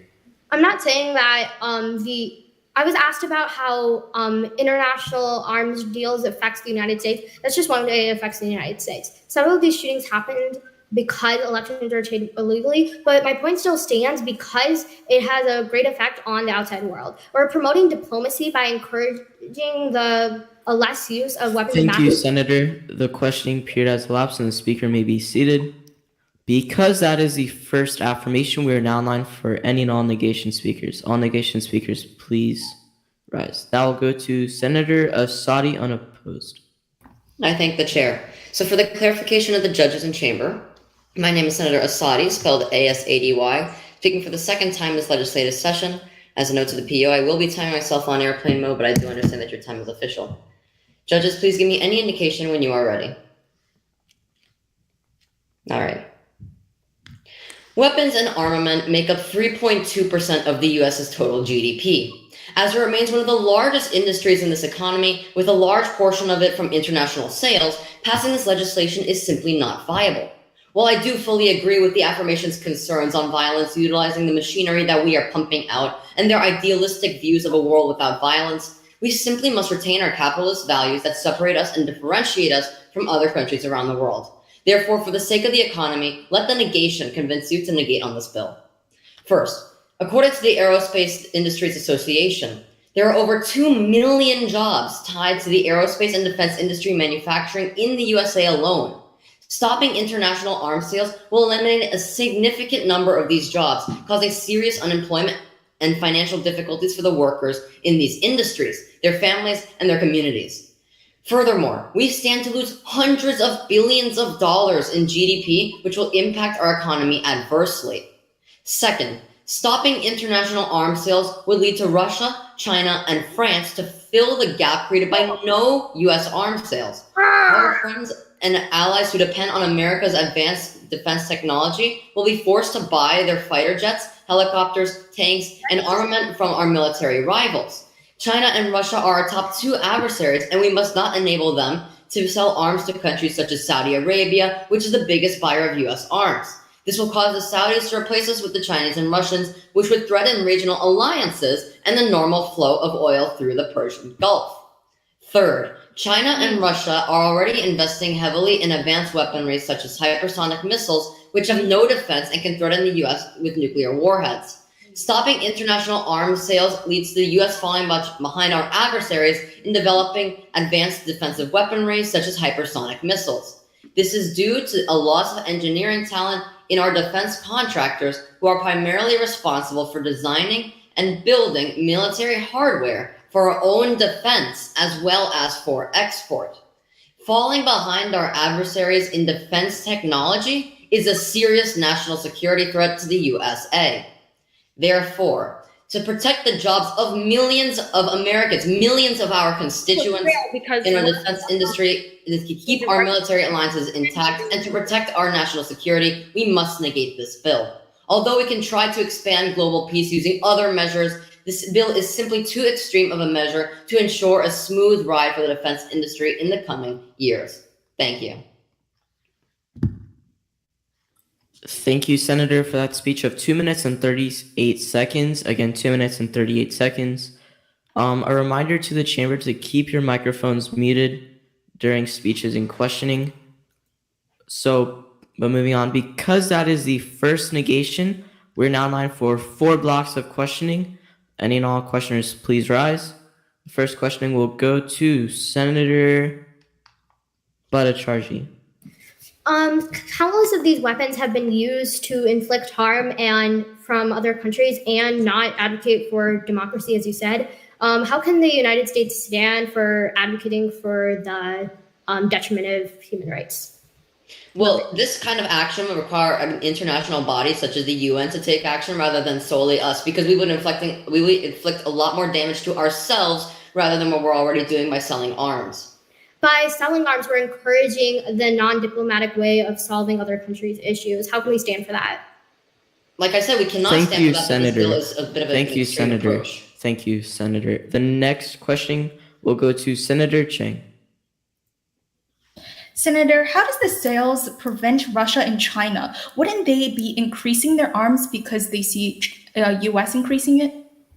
Well, if we were to seize our arms sales, other countries would have to turn to those nations to buy their arms, which would cause some alliances that we currently are trying to build to just completely flatter, such as Saudi Arabia.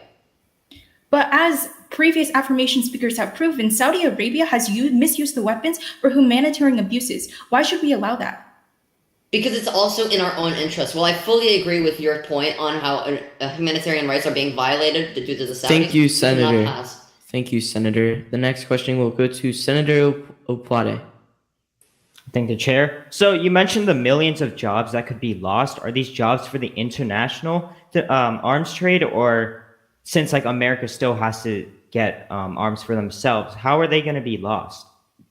They will be lost because we don't need the same amount of armament alone that the entire world needs, and how they're buying it from us. So it's estimated that out of 2 million jobs, about 1.5 million would be lost, and only 500,000 would remain. So 75% of jobs would be lost. Good, thank you. The next questioning will go to Senator Bensadia. I thank the chair. Great speech, Senator. We should prioritize human lives over the American economy. Well, yes and no. While I fully agree with your idealistic views, like I said in my speech, this bill is simply not the way to go. We would be inflicting a lot more damage to our own economy and our own constituents, 1.5 million of them to be exact, if we were to pass this bill. Correct, but would the harm inflicted on our constituents cost 250,000 lives? Well, yes, but at the same time, if we were to fail this bill, we would inflict damage on ourselves, and then the countries that are currently doing these atrocious actions would have to just turn to other weapons instead. They would keep doing it. They wouldn't stop.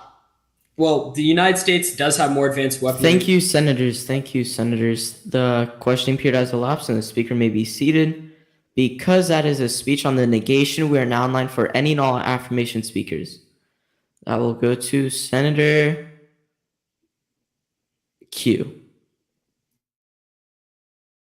I thank the chair, and for the clarity of my judges and chamber, my name is Senator Q, spelled QU, speaking for the second time in this legislative session. Judges and PO, when you're ready, please give me any indication, and that would be great. Thank you. Timer begins on my first word. The US policy on arms sales is out of control. Since 2002, the United States has sold large conventional weapons and accompanying military assistance to 167 countries for more than $197 billion. In fact, President Donald Trump signed a record number of armed transactions in his first year in office. But although the president trumpets every deal as a victory for the US, this has only caused constituents to die and threaten our very own national security that we must pass this legislation today to stop this once and for all. So first, allow me to recontextualize the problem we're discussing in today's debate, which is how selling these weapons is a huge humanitarian issue. Senator Assadi, you state that we must maintain our capitalist values. However, what you fail to realize is that our constituents are the ones who are getting harmed if we decide to continue selling these weapons. As one author noted from the World Policy Journal, in the past decade, there were 50 ongoing ethnic and territorial conflicts in the world, and the US has armed at least one side in 45 of them. Since 9/11, the United States has sold weapons to at least two dyads in conflict, Saudi Arabia and Yemen, and Turkey and the Kurds. As we've seen with Russia and Ukraine, our constituents are the ones who are suffering when supplying these arms directly. Senators, let's even take the situation in Afghanistan, in which we left military equipment behind that people are using against their very own constituents. We as the US are aiding in the killing of innocent lives there. It is time to stop this because blameless people are getting killed. Senator Pham Apate, in questioning you stated that even in cases where the US wants a nation to arm itself, there is rarely a need for these weapons to come from the US itself. In the case of Taiwan, for example, while it is evident that Taiwan requires weapons from other countries to defend itself, those weapons do not have to be manufactured in the US. According to the Cato Institute, having Taiwan purchase from other vendors like Russia, France, and the UK can assist to reduce tensions between US and China. Even if Taiwan's defense remained strong, China would certainly prefer a situation in which American weaponry does not imply a promise to fight on Taiwan's behalf. This even might potentially lead to more fruitful US diplomacy in general, as well as the better Pacific and national stability. So Senator Pham Assadi, your concerns about damaging connections is simply unfounded. More importantly, though, halting arm deliveries would lessen the chances of US being involved in future battles between Taiwan and China, or potentially any other harmful conflict to our constituents.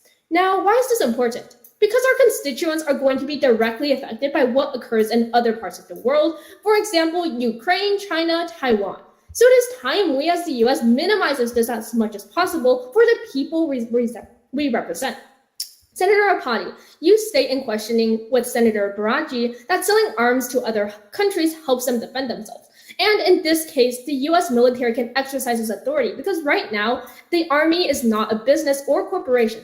So senators, even though the intent of selling weapons itself does not mean to intentionally harm people, that doesn't make it any better. Whenever we have the intent of selling arms, numerous of our constituents and other constituents are going to have their human rights violated and their lives killed. It is time to stop this once and for all. Pass. Thank you, Senator, for that speech of 3 minutes and 14 seconds. Again, 3 minutes and 14 seconds. Because that is the second affirmation, we are now in line for 2 blocks of questioning. And any and all questioners, please rise. I'll go to Senator Assadi.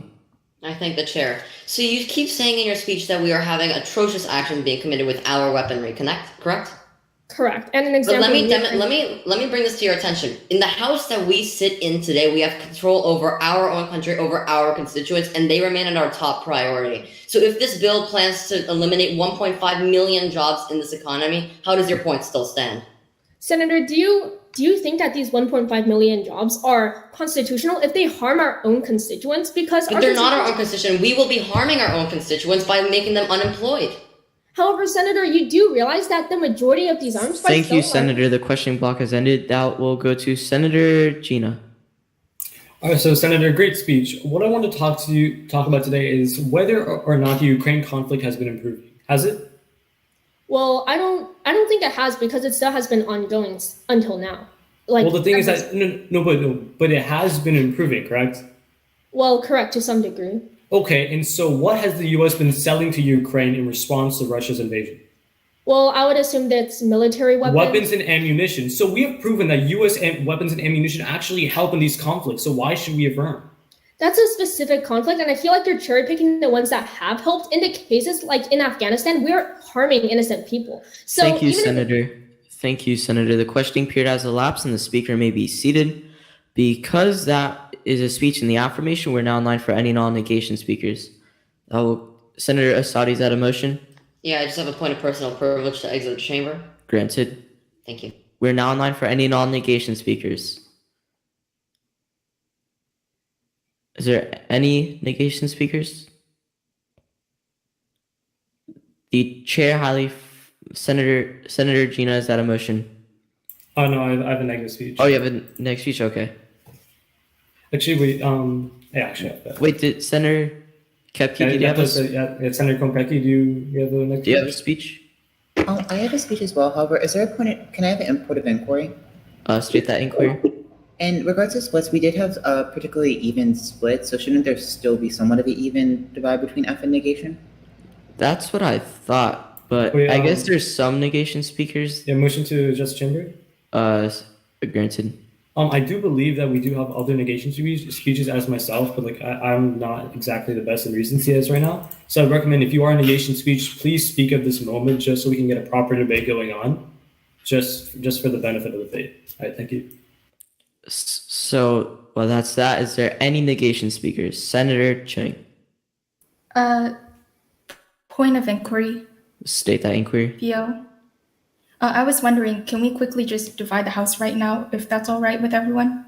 We could have a 30-second in-house recess. Motion. Okay. State that motion. Motion for a 30-second in-house recess. Any seconds? Any objections? Seeing none and hearing none, that motion's passed. So those on the affirmation side, can you guys just raise your placard or just quickly raise your hand? Okay. I see one. Sorry if I butcher your name, by the way. You can correct me. Ben Sadia Upadi. Upadhyay. Upadhyay. Thank you so much. 3, Rovere. 4, Bhattacharjee. Sorry to interrupt. What are we doing? We're dividing the House. Oh. 5, Q. Okay, so that's 5. And For then what all those sign? for affirmation. Oh, then count me. Oh, sorry, no, I'm negation. Sorry. Wrong bill. All those on the negation, please raise your placard. That's 1.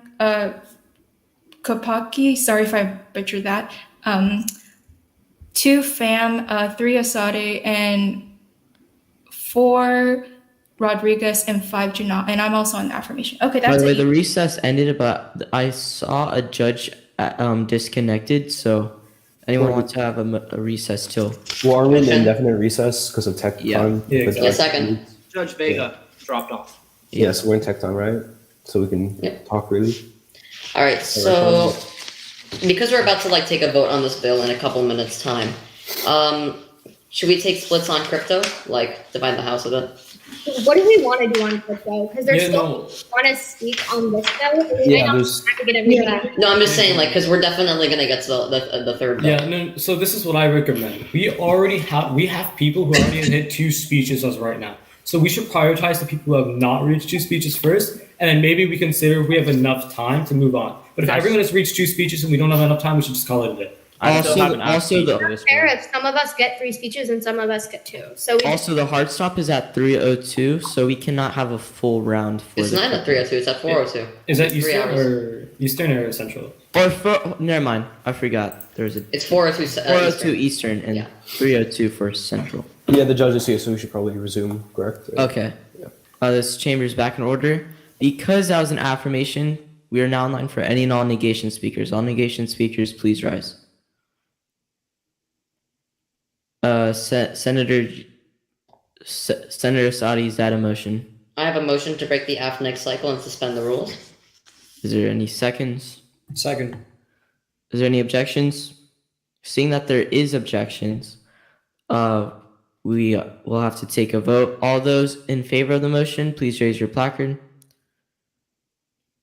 All those not in favor of the motion, please raise your placard. Seeing there is a majority of more people who do not want the motion, that motion's failed. Also, the judge disconnected again, I think. Oh, no, they're back. Okay. Can we double check that the judge is back? Because I want to make sure. Guys, it disconnected me. I don't know what happened, and it just didn't work. I'm sorry about that, but I'm back. It's all right. So, because that was an affirmation speech, we are now in line for any and all negation speakers. All negation speakers, please rise. Senator Kwepke. I thank the chair. My name is Senator Kepke. This will be my second time speaking in this legislative chamber. I am apologies for not acknowledging myself earlier. However, it would be best not to break the cycle of debate. Thus, I feel it is beneficial to give a speech as of now. I will be arguing on the negation today, and just for reference for the judges and PO, I will be timing myself for self-reference. However, I understand your time supersedes mine. My time will begin on my first word, and I thank my acknowledgement. Today, the United States is here to argue whether we should end the international arms sales. Today in Congress, we stand on a bill in which is trying to restrict the arms sales. We must realize today that this legislation tends to only hinder past efforts and only tends to have obstructive reasoning and enforcement, in which we must negate today. Today, the negation must make it clear they do not argue against humanitarian values or the fact that innocent lives are lost to gun violence every year. In fact, the United States as a whole is responsible for its own actions. However, today we must take in consideration that we as a nation make our own decisions. Thus, we must be held accountable, but allowed to make our own discretion in regards to decisions. Let my point clear. First, this legislation in itself is counterproductive since it is contradictory to an arms treaty that was made in April 2013. Have you ever heard of the arms trade treaty? You probably have not, since it did not go significantly well. It was founded in April 2013, and it was founded by the United Nations to set robust international standards to help guide governments in deciding whether or not to authorize arms transfers. This was an adoption to make a turning point in the international community effort to regulate the global trade. However, as we realized with this legislation, it did not go necessarily well. This was due to one key factor, Article 6 and 7 of this treaty in itself. The Research Society of International Law in 2020 found, recalling the object and the purpose of the treaty, it would have been only reasonable if there was a more objective threshold. This objective threshold was the knowledge in which we were to make trades on. The clause itself in the article declared that the United States cannot make trades if it has knowledge of the weapons that it is trading. However, the United States was unable to declare explicit knowledge, thus it still allowed trade to go further. Today, we must negate in the realization that rather than trying to create a new legislation that overhauls a past thing, we should rather try to amend the ATT and negate today in order for better solvency. Furthermore, we must realize today that this legislation in itself fails, thus we should negate. The Department of State in 2021 found that from 2009 and 2019, the arms industry accounts for $204 billion. This is significant and sides with the negation such as the Shoddy, saying that this is crucial to not be passed since it would only harm the economy. However, the negation must make it explicitly clear that the negation is not trying to benefit the economy over the people. Rather, we are trying to benefit the constituents and the nation as a whole, and the realization that we are only hurting ourselves in a trade negotiation that still should stand. Furthermore, the execution of this bill is absolutely atrocious as it declares treason for anyone who engages in trade. The United States itself engages in 79% of the world arms trade. Are we saying that all trade should be treason? That is atrocious. The United States Constitution for Article 3, Section 3 explicitly states that it would be levying war or adhering to the enemies. We have not done such, and rather we are trying to make civil negotiations in regards to warfare and other conflicts. The United States should not be punished for its actions, and rather we should try to negate, since this legislation does not create impact. The affirmation today has made impact, saying that the international issues will be exacerbated. However, it must be realized this specifically deals with international. Today, we must negate, since this is legislation that is counterproductive to past treaties, such as that arms trade negotiation made in April 2013, and we should amend that instead. Today, we should negate, as this legislation is counterproductive, and we should rather look for other alternatives. Negate. Thank you, Senator, for that speech of 3 minutes and 10 seconds. Again, 3 minutes and 10 seconds. Because that is the second negation speech, we're now in line for 2 blocks of 30-second questioning. Any and all questioners, please rise. The first questioning will go to Senator Rodriguez. Great speech, Senator. Would you say that by ending the sale of weapons internationally, we encourage illegal activity on a global level? Not necessarily. However, this could definitely be a counter. Okay, thank you.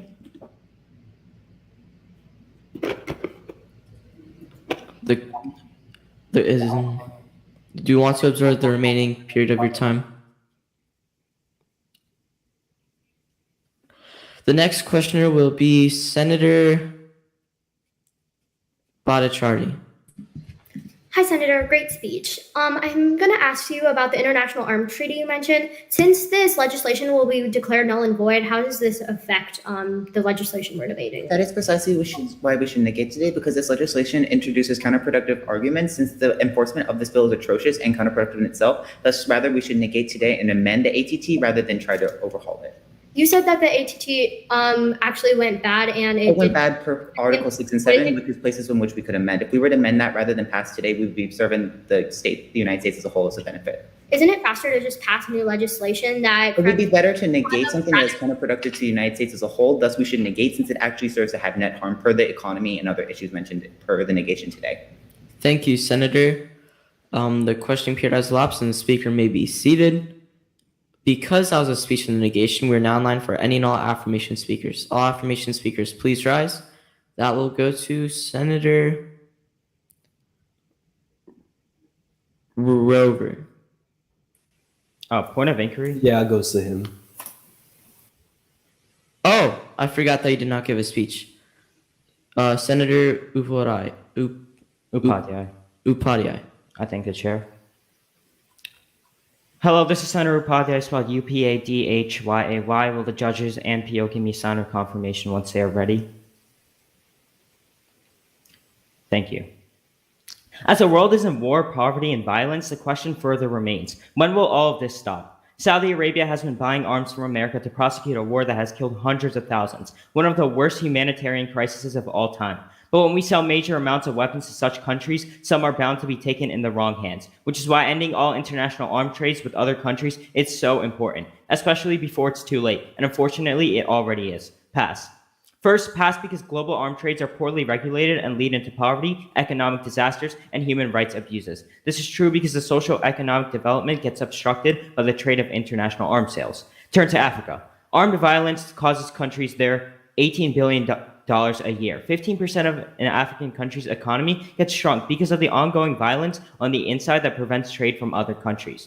According to War on the Rocks, many of the buyers of America's arms trades, such as Saudi Arabia, the United Arab Emirates, Turkey, and the Philippines, are reselling these guns to other groups that are not friendly to the United States of America.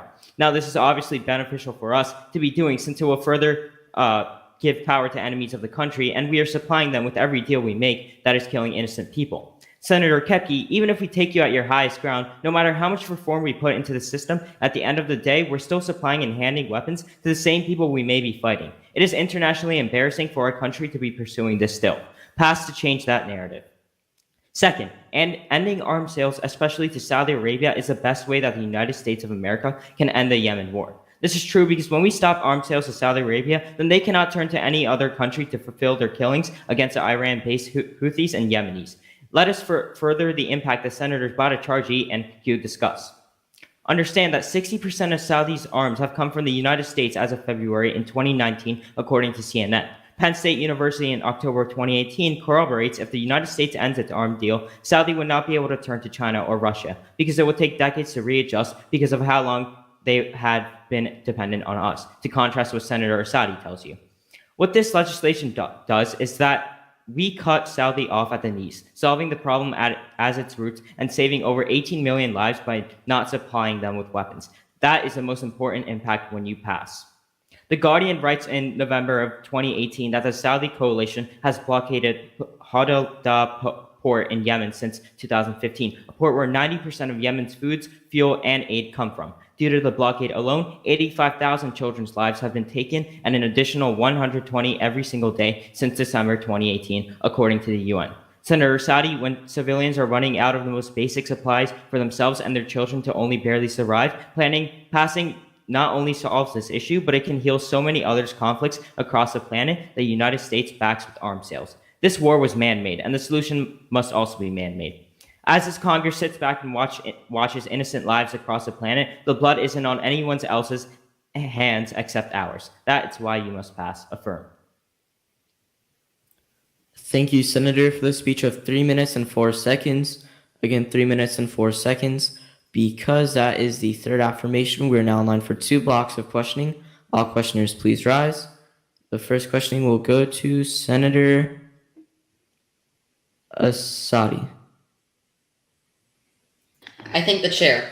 So by the passage of today's bill, you're willing to put 1.5 million jobs on the line? Well, it's not only about jobs, it's the lives that are being destroyed by. Right, but wouldn't you think it would just be logical for the Saudis to say, well, the U.S. isn't supplying anything other to us now. Let's just turn to another country, such as China or Russia, who are also producing arms. Well, the United States is the biggest exporter of Correct, arms. but this wouldn't stop any of the actions that they're committing, any of the crimes they're committing. They It could would just turn to definitely someone decrease else. it. No, it wouldn't, because they could just turn to someone else for a lot cheaper. Thank you, Senator. The next questioning will go to Senator Kwepi.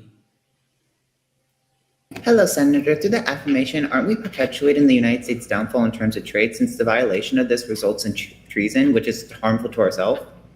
Well, like I said in my speech, my speech was more about the issues of How humanitarian. through affirmation we're perpetuating our downfall, since we are no longer allowed to engage in arms sales? Well, it's not only that. It's like, Why should we affirm if we're harming ourselves? Could you repeat that? Why should we affirm if we're harming ourselves? We're not exactly harming ourselves. There's still But a violation means treason, and we engage in trade actively. Why should we stop this if it does serve? Well, there's still jobs. Thank you, Senator. The questioning period has elapsed and the speaker may be seated. Because that was a speech on the affirmation, is there any negation speeches? Senator Gina, unopposed. I thank the chair. Once again, my name is Senator Jinnah, spelled Jinnah. Once again, Jinnah. Any signal for my judges to begin would be much appreciated. And PO, I will be timing myself, but I recognize your time is the efficient time. So all judges ready? Okay. Senators, America prides itself on the technological advancements it has created and utilized. The affirmation paints the picture that U.S. arms sales are the root of the problem, but the fact of the matter is that this is simply not the case.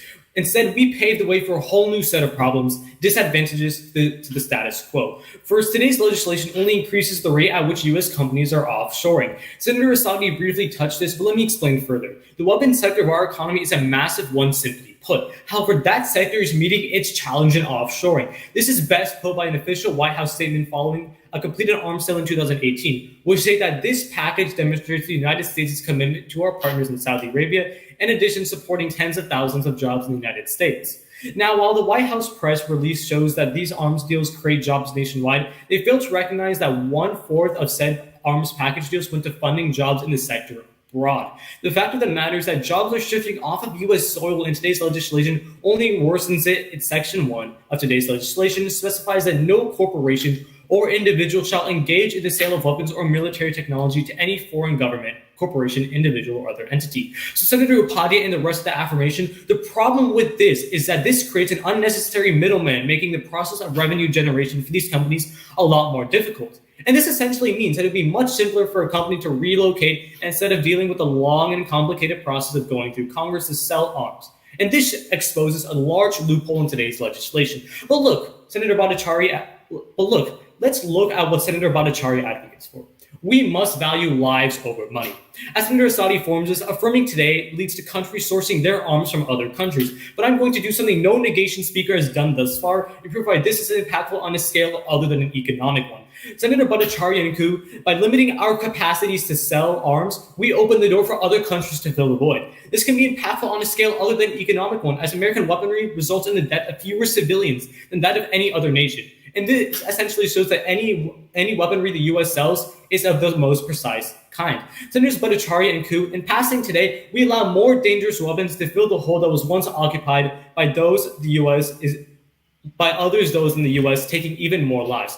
But on the other hand, Senator Bhattacharya, the complete halt of selling arms to foreign countries may, in the affirmations world, stop acts of violence in those countries, when in fact it simply makes them more vulnerable. As Senator Kopecki touches on, a total of 25 major countries buy from the United States, and yet only 3 have been noted to abuse them. By affirming today, we weaken the international stability and the status quo. On top of this, senators, the status quo relies on U.S. sales. Senator Ku, what the New York Times tells us for sure is that the progression of Ukraine's response to Russia is due to international arms sales. And on top of this, Senator Ku and Upadhyay, the Washington Post furthers this by supplying us with the Taliban occupants of Afghanistan is actually being challenged due to the United States funding, benefiting hundreds of women, children, and American representatives in Afghanistan. The bottom line, American weapons save American lives. Senators, if we pass, the only thing that will come as the result is the loss of hundreds of thousands of American jobs and more increased civilian deaths in conflicts. What the affirmation themselves don't want. Don't empower with your affirmative vote.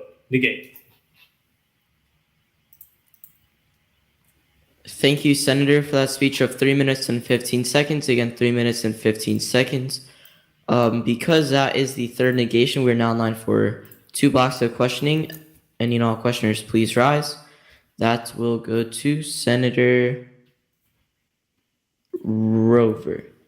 Thank you. This is just more of a clarification question. You multiple times talked about how weapons will now need to go through Congress. That is because of the section that simply states that no corporation or individual can sell weapons. The U.S. government is still able to, correct? Correct. I believe that is section 1. Okay, thank you. I assume you want to absorb the remaining time. The next questioning block will go to Senator Bensadia. Bouncing off the previous question, you said that arms companies having to sell through Congress would decrease the amount of money, but wouldn't you acknowledge that a lot of American military technology isn't made by the government, but rather private contractors such as Raytheon? Exactly, that is the point. Private contractors will be forced to move offshore, providing a loophole in this legislation.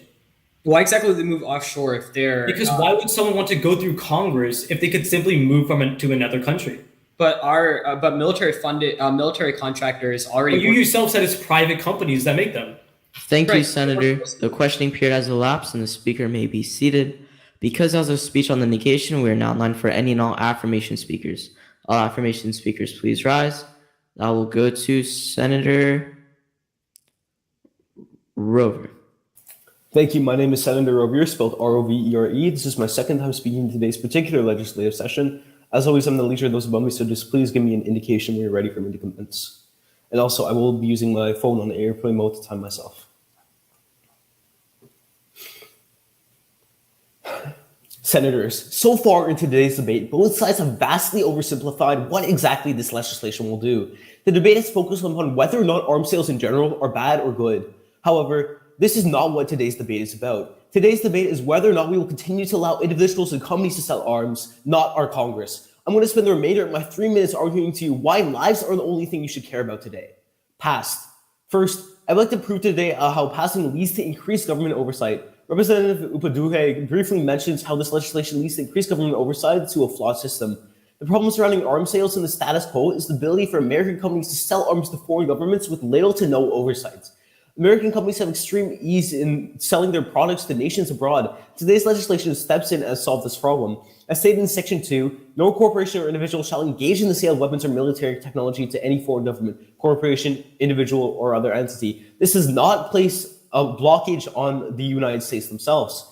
The results in the critical impact in the U.S. will have the complete control on where American arms end up, as any transaction will now have to go through Congress. This is where the negation gets wrong. Senator Asadi and Koepe argue that in the affirmative world, all arms stop flowing out of the United States. This simply is not the case. The bill at no point prevents the government from selling arms, only individuals and corporations, essentially invalidating the negation's economic impact. The United States has sold to foreign powers for the better part of 2 centuries, so as a result, some American arms end up in the wrong hands. There is nothing we can do about this to revert the damages that this has caused. However, we can control who gets to use said weaponry in the future. Rand Corporation finds in November of 2018 that American weapons are only compatible with American ammunition. This creates a system where anyone buying arms from the United States will be forced to be a repeat customer. So even if American arms are in the hands of people that don't want to have possession of said arms, they will have limited capabilities. Simply put, American guns only fire American bullets. And when you run out of bullets with an American gun, you will be forced to get more American bullets. This improves upon the status quo, so it gives the US an option to cease their use of the arms at any time. Lastly, passing today doesn't leave a void to be filled by China and Russia, as Senator Asadi and Jinnah claim. My apologies. Senator Upadhyay briefly brings up how today we have leverage over those that buy arms from us, but allow me to go into greater detail. The negation paints the picture that the second we place any restrictions on arms sales, countries will turn their backs to us and simply opt to get their arms from China. This simply isn't the case, as many countries are hooked to our arms. Yet again, Rand Corporation finds in November of 2018 that American weaponry are only compatible with American ammunition. Like previously stated, any country currently possessing American arms is hooked. Any attempt to no longer be hooked would result in an extremely time-wasting process and be extraordinarily effective and resource-consuming. Well, Senator Jenna claims that when we affirm we subject civilians to less precise weaponry, he fails to realize of what happens. Weapons will still flow out of the United States. Senators conclude affirm today as it leads to increased government oversight, which ensures that America has control over who has our arms. Thank you. Thank you, Senator, for that speech of 3 minutes and 1 second. Again, 3 minutes and 1 second. Because that is the fifth affirmation, we're now in line for 2 blocks of questioning. Any and all questioners, please rise. The first questioning will go to Senator Jenna. All right, so Senator, you basically emphasize that U.S. Weapons will, like, basically countries that supply are based upon U.S. weapons will no longer be able to use their weapons, correct? Yeah. All right, but the problem is, won't that leave these countries vulnerable to international security? Well, not necessarily. What I was simply stating is that the U.S. ever saw a reason or sought fit for companies to no longer be receiving arms, they would have the capability to cut But what them would happen if another opposing country would wage war on these countries? They would have no ammunition or weapons to combat. Okay, but the instance I presented only occurs if the U.S. decides that a country. Thank you, Senator. The next questioning will go to Senator Asadi. I thank the chair. So you continuously stress in your speech that American guns require American bullets and we're getting bloods on our hands. But by the passage of today's bill, you do not realize that all we're doing is pouring all the blood into a bucket and dumping it over another country's heads. Because corporations are the ones that are selling these all these weaponry, not the government. The government buys it from corporations like Lockheed Martin. So how does your point still stand about government selling arms? Like you said, our government. Well, essentially, what today's legislation does, it creates a loophole where American companies will be forced to sell to the U.S. government directly, and from there, the U.S. government will be able to sell to nations abroad. Thank you, Senator. Thank you, Senator. The questioning period has elapsed, and the speaker may be seated. Because that was a speech on the affirmation, we're now in line for any non-negation speakers. Senator Sadi, is that a motion? Motion to move to previous question. Any seconds? Just before we move to that motion, I have a motion to just address the chamber really quick. Granted. All right. Does anyone else has speeches on this vote? All right, I count 2. So might as well just break the AFMEG cycle and then just finish up these speeches so we can make sure everyone gets their speeches. Yeah, that's what I was thinking to do. Right. Okay. In that case, I have a motion. State that motion. Motion to break the AFMEG cycle. Any seconds? Second. Most importantly, Actually, I have a negation speech. Okay. Let's finish this voting. Oh, okay. Sorry. Any objections? Seeing there is objections, we'll take a vote. All those in favor of passing the motion? I rescind my motion now, so seeing that we have a negation speech. Okay. So, is there any negation speakers? Senator Cheng, unopposed. I thank the chair for the reference of the chamber. I'm Senator Cheng, speaking for the second time in this legislative round on the negation side of today's bill. So if my judges, PM Parley, could be giving a quick thumbs up to indicate that you're ready, that'd be perfect. All right. We've heard a lot of information today based on lives, and lives. However, I will finally settle today's debate because the framework of today's debate relies on whether or not passing today's bill saves lives. Senator Q Bhattacharjee championed the idea that international arms sales are harmful to those in foreign countries, whereas negation senators have expressed concern for our economy and international powers after. Let me be the first on the negation to express why today's bill is ultimately a failure. Senator Q Bhattacharjee expressed humanitarian concerns, but let me clarify that the negation is not not in disagreement of ignoring humanitarian concerns, but rather there is a major flaw within this bill. As Senator Kopicki brings up, Section 2 of the legislation allows people to be tried for treason. But let me build on this idea and explain why this is a crucial issue. No corporation or individual shall engage in the sale of weapons or military. The main word that is the issue here is individual. Individuals, partisan, to private arms sales. That means if you wanted to sell a weapon to a person in France, you would be tried for treason. And as the Constitution states, Article 3, Section 3, Clause 1 states, the treason against the United States shall consist only in levying war against them or in adhering to their enemies, giving them aid and comfort. No person shall be convicted of treason unless on the testimony of 2 witnesses to the same overt act, or on confession in open court. The offense of treason exists on both federal and state levels. The federal crime is defined in the Constitution as either levying war against the United States or adhering to its enemies and carries a sentence of death or imprisonment and fine. Yet, if it is a private arms sale, it's between 2 people, and nowhere does today's bill outline what it will do if there's less than 2 witnesses. Now, let me weigh the arguments presented today. Senator Chu, Yopati, and Bhattacharjee find that places like Saudi Arabia depend on the U.S. for arms sales, but forget that a total of 73% of Saudi Arabia's arms imports come from the U.S. and receive 13% from other countries, meaning other countries will continue and even increase their sale because they gain more monetary gain, while the U.S. moves away. This allows other countries to grow larger while U.S.'s economy cripples, and as NPR reports, sales of weapons and military services by the world's 100 biggest arms companies reached a record $531 billion in 2021, with U.S. being the head spear of that, with our GDP depending on it for 1.3% of it. Understand, we will lose over 1 million jobs, as previous senators have stated, but what is the issue with this? If Senator Rover truly cares about lives, they would understand, as Reuters finds, that most Americans are just $500 away from cyclical debt. Losing their jobs costs their lives as they are unable to sustain a living. The negation has fulfilled its burden of proof. We've shown that more lives are lost in terms of passing today's bill because millions of Americans will lose their living and sustainable way to live. Negate. Thank you, Senator, for that speech of 3 minutes and 6 seconds. Again, 3 minutes and 6 seconds. Before we go on to questioning, the judge just disconnected, so let's wait. I have a motion. State that motion. Once again, for an indefinite recess until the judge returns. Any seconds? Second. Most importantly, any objections?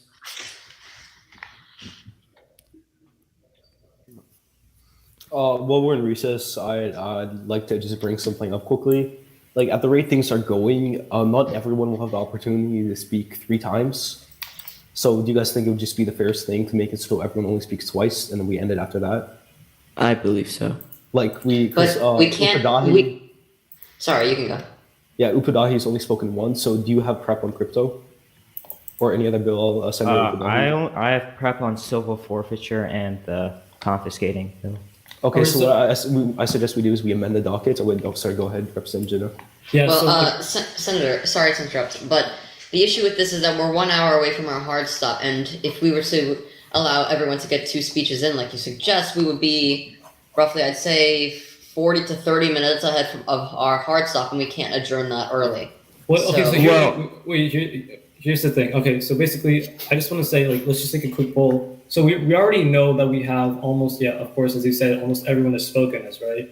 And I believe we do have around 3 more speeches for the second one, but then it's just we don't have enough time to have everyone do a 3rd speech. Yeah. So we'll have only 5 more speeches. Yeah, because it wouldn't necessarily which will take at least 30 minutes, I think. So and I'm pretty sure we could stop.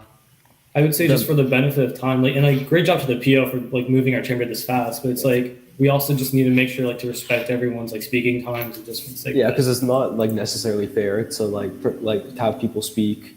Right, but then like I said, there comes the also issue the judge is early. the judge is back. Well, so we're still in indefinite. Yeah, I guess we'll end it here. I have a motion, PO.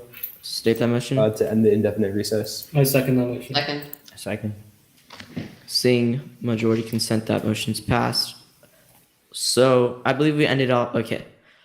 Because we are now in line for 2 blocks of questioning. Any and all questioners, please rise. I will go to Senator Q. Hi, Senator. So you state that more lives and jobs are lost because they can't sell arms, but are you aware that U.S. constituents can still sell to each other, so these jobs can still be supplied? Are you aware? Yes, there are still some jobs that are going to be available, but 1 million jobs will be lost when these people are unable to sail to international. Can you give like a specific statistic on how much people's jobs are actually selling to international? Like I stated, 1 million, over 1 million. But you still realize that their customers can just be different after we pass this bill. Their customers can be our constituents instead. Yes, Thank you, Senator. The time has ended. The next questioner will be Senator Bhattacharjee. Hi, Senator. I started today's debate talking about how passing this legislation can curb gun violence internationally, and ultimately save lives. How do any of your impacts outweigh saving human lives when all the negation actually proves is a curb to poverty but doesn't actually prevent gun violence? I just weighed the two arguments and showcased that more lives will be lost when we pass today's bill because 1 million people will lose their jobs, whereas the Saudi Arabia example you guys have given, you have stated that 300,000 people died there, right? But 1 million people dying is worse. Is that not correct? You're ignoring the fact that this was one example, and rather there are multiple examples with this kind of. Thank you, Senator. The questioning period has elapsed and the speaker may be seated. Because that was a speech on the negation, we are now in line for any and all affirmation speakers. All affirmation speakers, please rise. I'll go to Senator Bensadia, unopposed. I thank the PO and the judges for their time. I'm Senator Bensadia, spelled Bhensedadia. This will be my second time speaking in today's legislative session. When you're ready, please give me a thumbs up, jazz hands, some kind of signification you're ready. Okay, thank you. We, America. What do we stand for? Now is the time that we decide. Should we side with the negation and scrap every dream to salvage what was once the great American ideal of peace? Or should we instead comprehend the value of human life and allow those embers of what were once American ideals to breathe again and retain their life? By selling arms to foreign entities, as Senators Bhattacharjee, Chang, Q, and Upadhyay said, we are contributing to repeated human rights violations and blatant, unresting, and unending violence. There's no clear example of this than, you guessed it, Saudi Arabia. But I don't want to just talk about Saudi Arabia right now. I want to leave you on one last thought. Not just selling arms to Saudi Arabia that could potentially result in massacres of innocent civilians. We can even sell weapons for defensive purposes to countries like South Korea and still face enormous repercussions of American lives. For example, according to The Independent, the Obama and Trump administration sold billions of dollars of arms to South Korea. Then, in 2018, the Kim regime of North Korea threatened the United States and South Korea with nuclear retaliation. According to a global threat risk assessment report by the CIA, North Korea was the biggest threat to the United States as it was among the most volatile and confrontational nuclear powers. This means that by providing weapons to a foreign country for defense purposes may be well-intentioned, the fact is it can have some incredibly extreme consequences. But finally, as Senator Upadhyay said, negate because corruption can put weapons in the hands of our enemies, including enemies of capitalism, Senator Assadi. The most glaring example of this is in Iraq. According to The Atlantic in 2014, much of the weaponry sold by the U.S. Army to Iraq has ended up on the black market and into the hands of ISIS, Iraqi officers and lawmakers say. Colonel Shaban el-Oidi says of the internal security forces of Iraq told the Americans not to give any weapons because of widespread corruption. Al-Obaidi went to say that our people will steal it. The point of selling arms to Iraq and teaching Iraqi soldiers how to use those arms was to help end the war on terror and annihilate terrorist organizations such as ISIS. However, because we sold arms to foreign countries like Iraq, our weapons eventually landed in the hands of ISIS, the very group we were trying to fight, ultimately having a negative impact on us. So I wish to ask my fellow senators once again, who are we Americans? Are we going to be those who are paid by foreign regimes to provide to them the resources to slaughter innocent civilians? Or are we going to step up and understand that our actions, our constant greed for more and more money, and our blunders when selling arms to foreign nations is costing people their lives? On behalf of all the innocent civilians who have died, I implore, I beg you to affirm. Thank you. Thank you, Senator, for that speech of 2 minutes and 56 seconds. Again, 2 minutes and 56 seconds. And because that is the fifth affirmation, we will now be in line for 2 blocks of 30-second questioning. Ending all questioners, please rise. The first questioning will go to Senator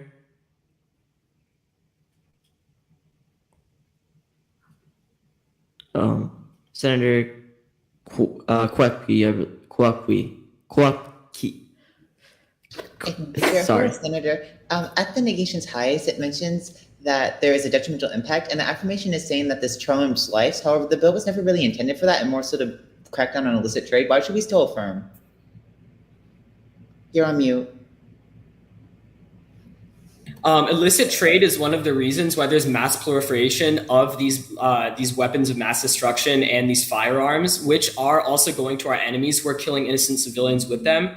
However, if you're holding lives at the highest affirmation, shouldn't we still negate because it causes repercussions in addition? Wouldn't it be better to go about this differently?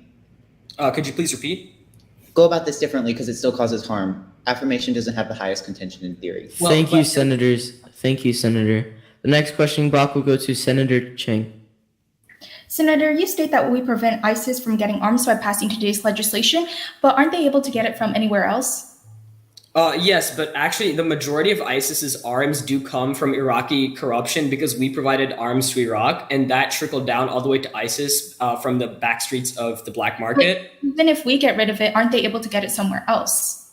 Well, not exactly, because other countries are, shall I say, ashamed of trading with ISIS. And for good reason. So the only option would be to give it to Iraq. But Iraq is trading with the United States, not China or Russia, because of the United States. Thank you, Senator. The 30 seconds has elapsed and the speaker may be seated.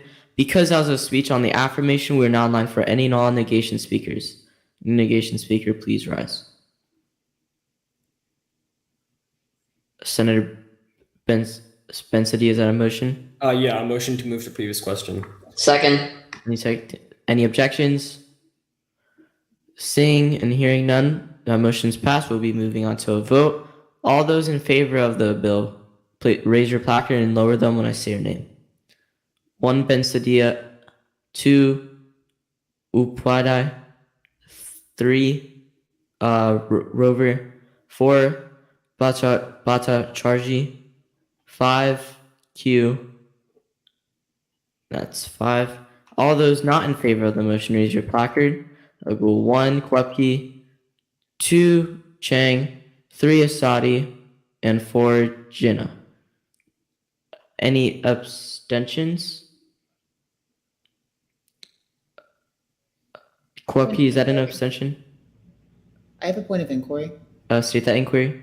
2 competitors had to leave in regards to their graduation. Are we going to assume that they're going to abstain? Yeah. Yes. This bill is passed. My congratulations to the author. Is there any motions? Motion. Senator Asadi. Yeah, seeing a natural pause in debate, I call for a motion for a 5-minute recess. Any seconds? Second. Any objections? Seeing none, Senator Rover, is that? No, my apologies. Okay. Seeing none and hearing none, that motion's passed. Return at 3:18 Eastern. Okay, before everyone goes, I feel like we didn't fully address this earlier. So how are we feeling in terms of allowing everyone to speak twice? Because 2 of our senators had to disconnect to something that was out of their control. And I feel like someone be mindful of that. And because I don't know, it's just how I personally feel. It's completely up to y'all, but yeah. Well, so far it seems like I think mostly everyone except like 1 or 2 people have given like 2 speeches. Yeah. So, I mean, there's nothing we can do really. Like some people are gonna have to get 3, and that's that. I mean, what we could do is Upadahi. If I might interject, we were made aware that those 2 people had to leave early, and they understood the consequences of them only being able to speak once. Okay. Right. So so everyone has the same amount of speeches right now. Middle school rules Wait, mean no. that we have to have 3 hours of This side, activity, so we can add extra minutes based on how many recesses we've taken. everyone actually has two besides one. Wait, do we really have to have 3 hours of active debate?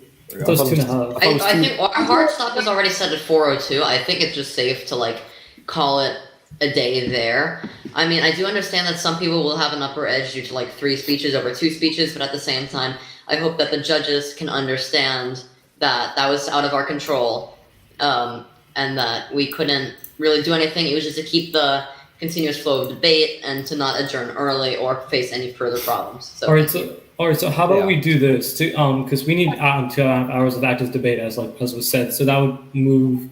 So we have to add an extra 20 minutes or so, correct? Because of, or no, 10 minutes because of the 5-minute recess. Should we count technical pauses, or those were like really minute though? I mean, in prelims and semis, we never really did anything with that. We just kept the hard stop at that, and then like technically back then, the parley said that like recesses counted as active debate time because it was called in through like a motion and things like that, and it was in-house recesses. So that's what the parley told us. But we might want to just call it and concern recesses as not active debate, because that might allow more people to get 3 speeches in, because our hard stop time now is 3:23 p.m. So, or at least tournament time. Could I just add something? So if we move on to crypto, I don't have prep for that, so I won't be able to reach 2 speeches for that.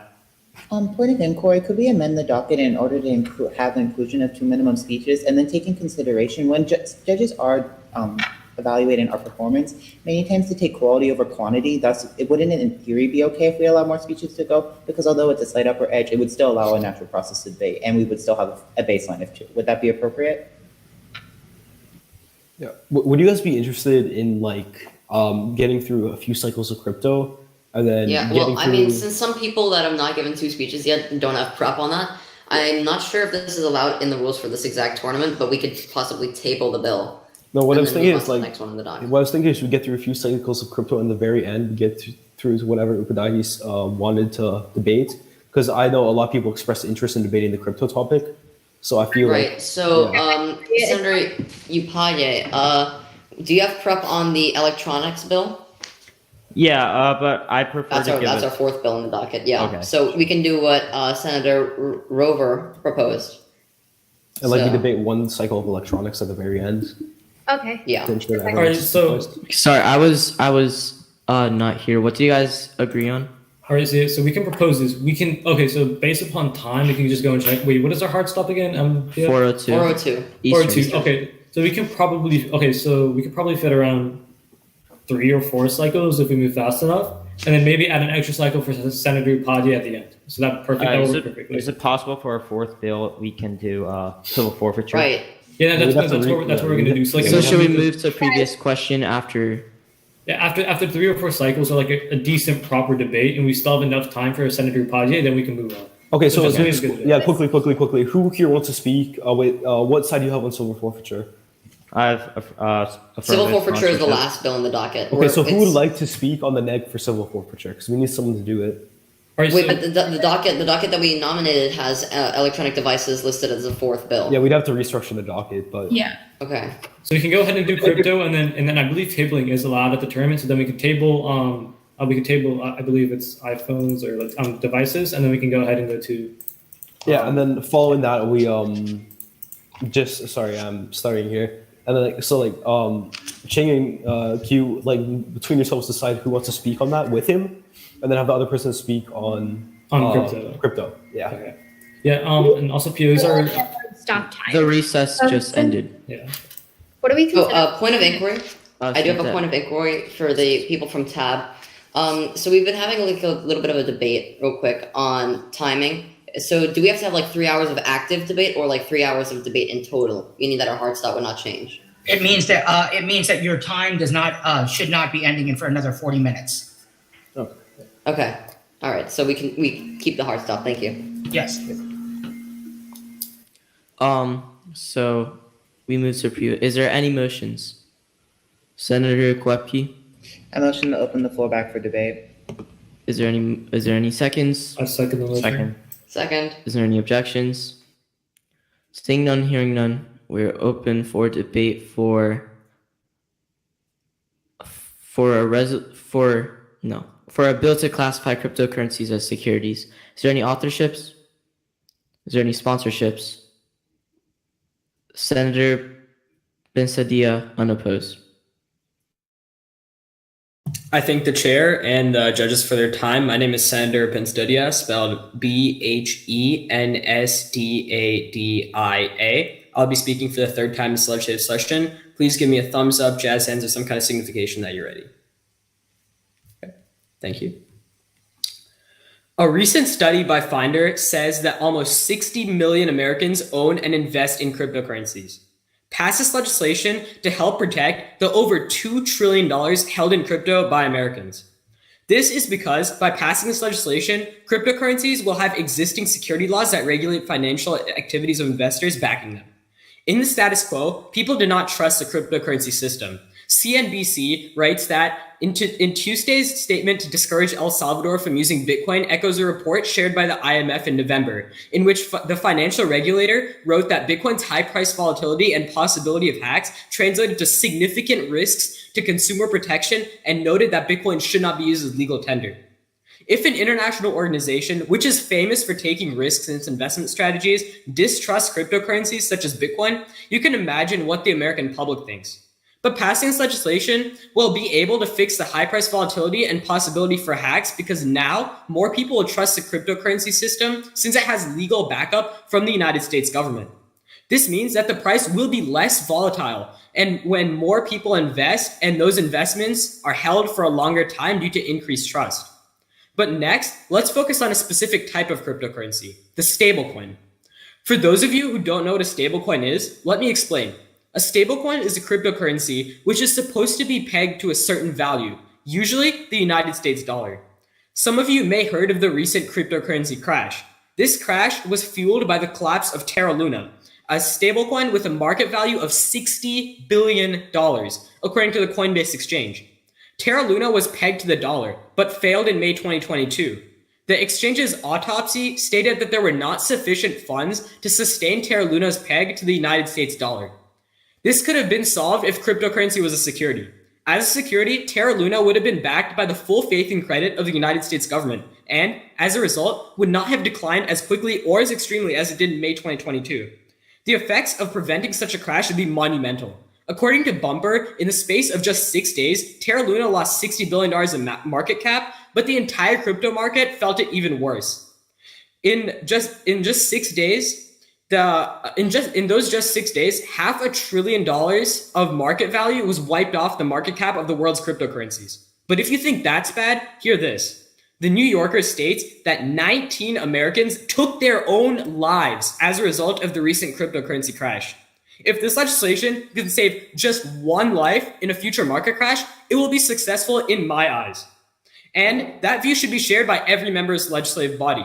No economic ramifications can make up for 19 lives lost that could have been prevented if cryptocurrencies were made securities. My fellow senators, the fact that cryptocurrencies are not securities yet has had a high enough economic and human toll. We must vote today to help decrease this hefty price. You must affirm. Thank you. Thank you, Senator, for that speech of 3 minutes and 3 seconds. Again, 3 minutes and 3 seconds. Because that is the sponsor, we will now be Senator Asadi's out of motion. I have a point of inquiry for you, Pio. So shouldn't we call an indefinite recess since we did lose a judge and a few competitors due to some sort of issue with their internet in Texas? Oh no, we're back. We're back. Yeah. Oh, sorry, I didn't notice. Okay, because that is a sponsor, we will now be open for 4 blocks of 30-second questioning. Any and all questioners, please rise. The first block will go to Senator Rover. For me, your camera's off, but on the thing it says your camera isn't off. So I don't know if you're raising a placard. So if you do have a question, could you raise your hand on the? But if you don't, then okay, continue. We'll now be opening for 4 blocks of questioning. Any all questioners, please raise. The first block will go to Senator Bhattacharjee. Hi, Senator. Great speech. Is current federal infrastructure that protects national security able to genuinely protect cryptocurrency if we pass today? It may be able to actually, yes, because it would be able to provide for only in cryptocurrencies where it's known where the stake is. For example, in stablecoins, like for example, when Terra Luna crashed, the Terra Luna International Foundation is a known organization, and in case of the crash, there would have been a possibility for the United States government to be able to back Terra Luna in the case of such a crash. But it's not a security, and therefore it crashed, and 19 people lost their lives. Thank you, Senator. The next questioning block will go to Senator Sadi. I thank the chair. So don't you think that the passage of this bill may have some negative repercussions on our own economy? It may, but the cryptocurrency sector is so large, although not many people have heard of it. The cryptocurrency sector is so large that would derail those effects. And also on the personal level, whenever a market crashes and you have suicides, in my opinion, that's carries far more weight than economic ramifications. Right, and I do understand your point about people taking their own lives, and it's truly devastating. But in this case, do you think that there could be another way to go instead of passing a bill such as this? Not exactly, because there wouldn't really be another way to be able to... Thank you, Senator. The questioning block has ended. Any other questioners? I'll go to Senator Kepke, unopposed. Hello, Senator. Not all cryptocurrencies are stablecoin. Why should we make these securities that they could not qualify to be technically a security? Sorry, repeat your question. Not all cryptocurrencies are stablecoins. Why should we try to make other cryptocurrencies that could not qualify for a security? Because much of the time, whenever a market crashes, it's because of the failure of a stablecoin. So stablecoin, there clearly is a lot of market dependence on. But wouldn't that destroy the volatility of other cryptocurrencies that depend on it? What? Wouldn't that destroy the volatility of other cryptocurrencies that depend on it? What do you mean destroy the volatility? Destroying volatility is a good thing in the case of a market crash. Thank you, Senator. Any other questioners? Is there any other questioners? The chair absorbs the remaining 30 seconds of questioning, and the speaker may be seated. Because that was the first affirmation, we're now in line for any negations. All negation speakers, please rise. Senator Kepke, unopposed. Chair, my name is Senator Kepke, KOEPKE. This is my third time speaking in this legislative session. I thank the chair for the acknowledgement, and as always, I will be at the leisure of those above me. PO1 judges, as always, I will be timing myself for personal reference. However, I understand your time supersedes mine. Furthermore, my time will begin on my first word, and I thank for acknowledgement. Cryptocurrency and the blockchain seem like abstract concepts that are trying to be conceptualized today. In our chamber, we have an option to make cryptocurrency securities that help ensure financial stability and help our economy. However, our chamber today must realize stepping towards the future is not necessarily the best option today, as by making crypto securities, we're only going to serve to harm them in the long term, and it will only harm the economy overall. Thus, we should negate today. First, securities for crypto make it unreliable. SoFi 2021 found being categorized as a security could subject cryptocurrencies to a greater oversight. It could also open the market to a bigger pool of investors after passing regulatory hurdles. That's because individual or retail investors tend to have greater access to the publicly traded securities. If cryptocurrency is to become a security, the market will become essentially stagnant since there will be such a large consumption of the cryptocurrency itself that we are essentially destroying the purpose of cryptocurrency in itself.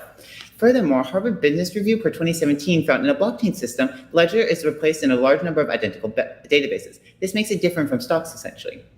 Changes are entered in one copy and all other copies are simultaneously updated. Thus, many changes are recorded simultaneously, making the blockchain in itself a very efficient and quick trading process. If we are to make a cryptocurrency security, we're only going to ensure the stagnation as there will be a larger consumption and thus not significant change within the cryptocurrencies, which is only going to harm it as a whole. Furthermore, we must realize as the affirmation that not all cryptocurrencies make it to become a security. First, we must realize that some actually don't pass. Why? The Howey test. Riff and Logan in 2021 defined the Howey test as an attempt to determine if there is an investable amount of money in a common enterprise with a reasonable expectation of profits to be derived from the efforts of others. In some cases, cryptocurrencies actually do not pass this qualification, and thus we have no need to make a blanket statement over all cryptocurrencies when some don't qualify. February 2018 specifically cites the issue. Bitcoin. Bitcoin is noted for its volatility, and thus it also cannot be classified as security. This is because it became in existence as mining began as an incentive validated without a distributed platform. This means that there is no common enterprise, meaning it cannot be classified as security. If we were to affirm today, we are only going to make murky waters in terms of cryptocurrency, as a security will only serve to be a blanket statement. The affirmation has mentioned stablecoin, which is essential. However, one must realize by labeling all cryptocurrencies a security, we are only serving to harm the economy, since we are making a stagnation and further proven that it will be hard to identify what is volatile and what is not. If we were to realize today that cryptocurrency is going to be harmed under this legislation today, we must realize that negation is the best option. In affirmation, we are only serving to hurt cryptocurrency as a whole, and stepping towards the future really does not become the better option. We must realize today that negation is the essential idea, and thus we must negate today. Please realize this today and vote on negation, as although this seems like a good idea, it only serves to hurt cryptocurrency in the long term. We cannot allow cryptocurrency to be covered in a veil of confusion, as the security leads deceptive stablecoins and other volatile currencies to be put into disarray. Negate today. Thank you, Senator, for that speech of 2 minutes and 54 seconds. Again, 2 minutes and 54 seconds. Because that is the first negation, we are now in line for 4 blocks of 30-second questioning. Any and all questioners, please rise. That'll go to Senator Ben Sadia, unopposed. You claim that crypto becoming a security will have negative effects on the economy. However, the cryptocurrency industry is one of the largest, if not the largest holder of corporate debt in the world. So doesn't that mean that in the case of a crash not backed by the US, that a large amount of corporate debt would be unleashed?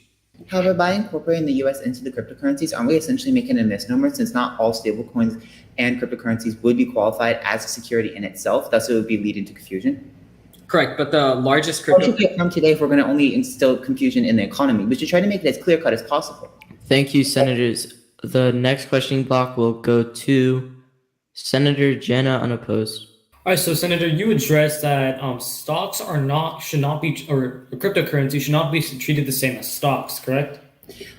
Somewhat. And it was more so of a comparison to show that cryptocurrency is vitalized on the fact that transactions and trades are essentially very quick. If we were to make let's just say that all cryptocurrency acted just like stocks. So would this bill be rightfully affirmed? However, not all cryptocurrencies are able to qualify as a security. Thus, this bill creates a blanket statement that is misleading for many people who invest in the economy. Thus, we should negate. Thank you, Senator. Is there any other questioners? Senator Ben Sadia, unopposed. You mentioned that some cryptocurrencies wouldn't be classified as securities. However, the cryptocurrencies that are large enough and stable enough to be classified as securities, those cryptocurrencies are often reliant on the prices of the cryptocurrencies who are able to be classified as securities. So how do you respond to that? But if not all are classified as security, why should we allow ones that are not classified as security be the source of the ones that are securities? It's not really a very clear-cut statement, because then other things are going to be labeled what they are not. Correct, but even if we could label some if we label things that are not, we should not. Thank you, Senator. Is there any other questioners? Senator Ben Sadia, unopposed. But wouldn't creating this bill create a net positive effect, because cryptocurrencies that can be regulated as securities would be deemed as securities and more stable, which would be a basis for other cryptocurrencies which aren't deemed securities? It feels like this bill is currently not beneficial, since it is a blanket statement to the issue that we must address specific cryptocurrencies rather than all of them. Generically labeling them all as securities only serves to be confusing, and although there are ones that would benefit, we must realize that it does not benefit cryptocurrencies as a whole, and since it causes net harm, we must negate today. Okay. Thank you, Senator.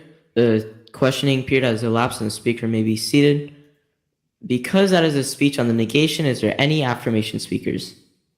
That will go to Senator Sadi. I thank the chair. For the clarification of the chamber and judges, my name is Senator Asadi, spelled A-S-A-D-Y, speaking for the third time this legislative session. As a note to the PO, once again, I will be timing myself on my phone. It is on airplane mode. But without further ado, judges, please give me any indication when you are ready. All right. Hypocrisy is at the heart of the American way. For centuries, the Congress assembled here today has continuously made questionable moves in all regards. But now we sit here, presented with a bill that could finally take the correct action in a growing industry. And however, while we have taken some hypocritical actions in this exact $1 trillion industry before, this bill has the authority and power to finally undo some of the abnormal actions we have taken regarding this issue. So for the following reasons, I humbly ask you to join me in the firmest affirmation. First, contrary to Senator Kepke, advances in digital and distributed ledger technology for financial services has led to dramatic growth in markets for digital assets, with profound implications for the protection of consumers, investors, and businesses, including data privacy and security, financial stability and systemic risk, crime, national security, the ability to exercise human rights, financial inclusion and equity, and energy demand and climate change. In November 2021, non-state issued digital assets reached a combined market cap of $3 trillion, up from approximately $14 billion in early November 2016. Monetary authorities globally are also exploring, and in some cases introducing, central bank digital currencies. Without proper governmental oversight, the world of cryptocurrency trading is a living Wild West where the criminals and outlaws reign big time. Second, according to the Time magazine, regulating cryptocurrencies could be a healthy development for the industry, at least where everyday investors are concerned. Greater regulatory guidance, if well targeted, could help reduce speculation among crypto assets. Less speculation can lead to higher investor confidence, which could draw in more long-term investors who have so far said no thanks to speculatory investments.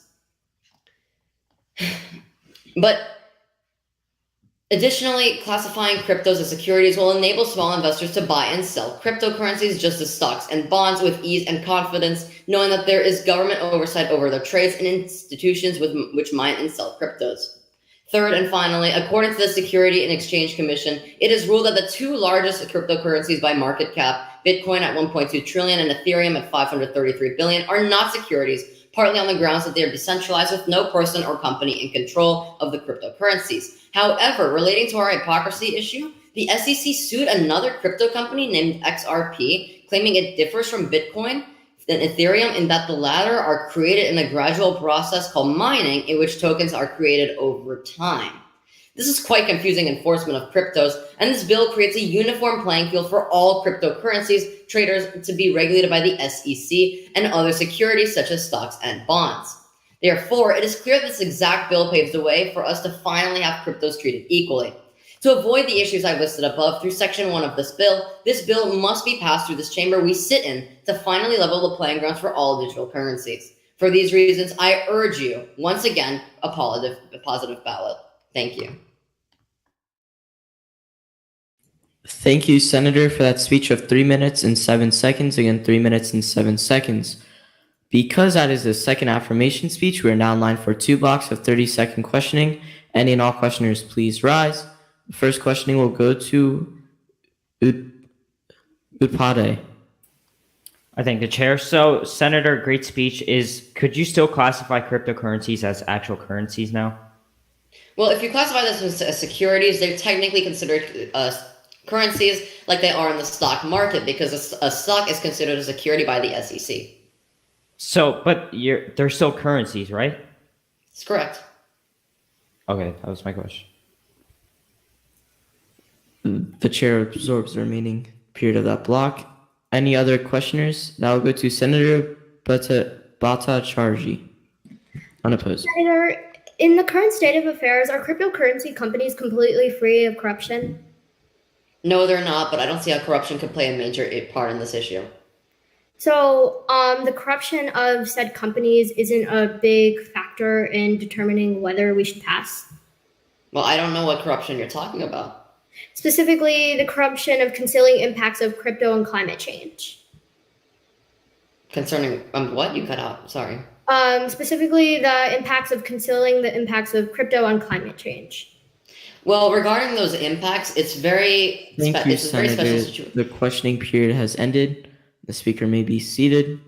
Because that is a speech on the affirmation, we are now in line for any and all negation speakers. All negation speakers, please rise. That will go to Senator Bhattacharjee. Hello for the final time. This is Senator Bhattacharjee, that's spelled Bhattacharjee, speaking for the third and unfortunately last time this legislative session. Please begin your timing on my first word. I can confidently say that prior to a few weeks ago, I did not know a lot about cryptocurrency. All I was aware of is the lucrative Dogecoin that every middle school boy makes jokes about, because apparently Dodgies are a meme, and subsequently cryptocurrency is too. It's because today's legislation is only a joking matter when it comes to actually securing cryptocurrency that we fail. Principally, today's debate has become way too narrow, and I want to fundamentally recontextualize today's round because Senators Batsadia on the affirmation and Senator Kyoki on my own side place their impacts in a world where a transition of cryptocurrency into federal security actually works. Here's why that never happened. Senator Bensadia, you find on Section 1 of this legislation, which classifies cryptocurrency as a federal security is a good thing. I'd like to argue that this will actually put cryptocurrency in more harm. According to the Federal Communications Commission, just this May, it discovered that the federal security regulation for FIPS Level 4, the security technology used for a few federally subsidized of cryptocurrencies last updated in 2002. There have been minimal certifications given out to improve infrastructure. This means outdated technology and poor protections. We need better security system for cryptocurrency before we can even think about passing. Secondly, you fail because passing this legislation marks the seal of approval for proliferated usage of cryptocurrency across the nation. Here's why that is so costly. Senator Asadi, you say that you talk about corruption, but understand that the corruption you want to prevent lies in cryptocurrency industry as a whole, as they have concealed their impact on climate change in the past decade. But Camila Moore at the University of Hawaii reveals that the projected Bitcoin usage alone could produce enough CO2 emissions to push warming above 2 degrees Celsius in 16 years. Understand that when current warming limitations established by NASA in 2019 is 1.5 degrees, the projected warming from Bitcoin alone is 2 degrees. Then this impact is powerful enough to win the debate for the negation. No economic impact on the affirmation can outweigh climate change and the subsequent loss of human lives. Because according to Forbes in July 31st, 2021, explains that if not corrected, climate change will take 83 million lives by the years 2100. Senators Ben Sadi and Asadi on the affirmation, while you are well-intentioned, your advocacy is to better the lives of your constituents. Then you will be voting with me on the negation when we move to previous question. Because your constituents have to have a better quality of life, they need to be living in the first place, which cannot happen with the climate change projected from cryptocurrencies. While If Boys, Dogecoin, and other cryptocurrencies may seem like a laughing matter, the only people laughing in the future will be those who have profited off the increased access to cryptocurrency, while millions are dead. Fail today's legislation because with only 8 votes today, 83 million lives can be saved tomorrow. Fail. Thank you. Thank you, Senator, for that speech of 2 minutes and 45 seconds. Again, 2 minutes and 45 seconds. I would like to address the chamber not to call for motions or personal privileges during a speech because I'm not able to address them, but granted.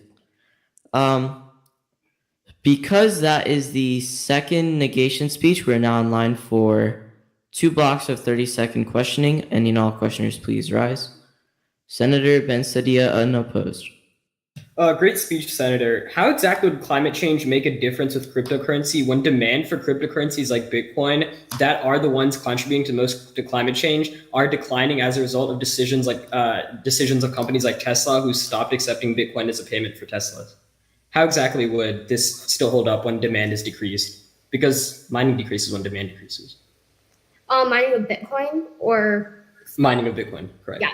Well, the projected uses of Bitcoin, just the mining and the usage alone could produce CO2 emissions enough to post warming up to 2 degrees Celsius. Thank you, Senator. The next questioning will go to Senator Chang. Piggybacking off of the previous senator's question, even if we don't pass today's bill, people will continue to use cryptocurrencies. So how does your point about climate change stand? Well, passing this legislation will increase the use of cryptocurrency, which will further exacerbate the problem. The more usage of cryptocurrency, the more harm it does to the environment. At the end of the day, environmental harm has the government would be helping regulate, correct? So the worst impact on human life than failing the system. Thank you, Senator. The questioning period has elapsed and the speaker may be seated. Because that is a speech on the affirmation, we'll now be moving on to any and all in negation speeches. Is there any negation speeches? Senator Krupke, unopposed. Point of inquiry.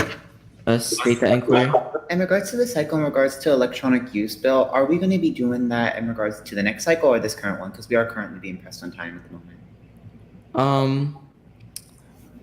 I was not here when you guys decided. It was during recess. Do you want to call for a 30-second in-house recess for that? To talk with the chamber? I have a motion. Say that motion. Motion for a 30-second in-house recess. Any seconds? Second. Any objections? Seeing none, hear none, that motion's passed. All right. So what was your question? Considering that we have the priority to make it to another bill and despite this current cycle, do we end it now or finish the cycle and then move forward? We can't end this early. We're not allowed to by NSD to end 15 minutes early. No, but no, to end this, to meet the previous question. Oh, then yeah. Already over. I'd still like to speak on this. And the PO called for an affirmation. Wait, if you haven't spoke on this bill yet, can you please raise your placard? Okay, yeah, that should happen. That should be enough time until our hard stop. Yeah, I have an egg. Sorry, I was a bit confused. We're calling for an egg now, correct? Yeah, I think. I just gave the next speech. Shouldn't it be an affirmation starting? Yeah, that's what I was thinking. It was. Right, well, that should be enough time I see. I think I It should put be Ben an Sadia. affirmation. Yeah, never mind. I put Ben Sadia instead of in the. I was confused by that. Yeah, that's what happened. I was very confused. Same. Sorry.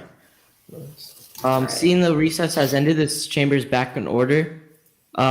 Because that was a negation speech, we'll now be moving on to any and all affirmation speeches. Any affirmative speakers, please rise. That will go to, based off recency, Senator Q. I thank the chair, and for the clarity of my judges and chamber, my name is Senator Q, spelled Q-U as in the letter Q in the alphabet. This is my third and last time speaking in this legislative session. Judges and PO, when you're ready, please give me any indication. And that would be great. Thank you. Timer begins on my first word.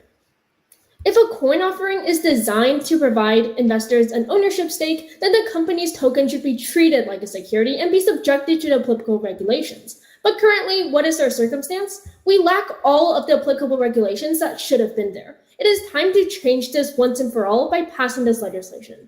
To begin with, allow me to contextualize the problem we're discussing in today's debate, which is the uncertain future of cryptocurrencies. The Times on May of 2022 states, given its volatile nature, it is possible that cryptocurrencies will either gain momentum again at some point in the future or completely crash. Senators, with the uncertain future of cryptocurrencies right now, it is more vital than ever to pass a clear-cut classification on them today. According to SoFi on April of 2021, classifying cryptocurrencies has become a central question because it will likely determine how the market is regulated and ultimately how it matures and grows. Senator Kyopi, in questioning with Senator Benecida, you state that not all cryptocurrencies meet the definition of a security by the Howey test, but you fail to realize that it is this bill. This bill is what is here to correct that mistake. Senator Kyopi, by classifying cryptocurrencies as a security, what you have ignored is that this legislation would be advantageous to not only the market but our constituents as well, no matter the definition hurdles we would have to take. Cigna, a crypto study, states, a bigger investor pool will provide stability by providing liquidity, which is how quickly an investment can be sold without impacting its price, in addition to having the knock-on effect of reducing volatility in favor of reliable long-term price predictability. Senator Asadi dabbles on this, but let me fully flesh out this point. This means that more of our constituents can enjoy and invest in cryptocurrency without having to worry about its unpredictable nature, unlike what Senator Kyopi states.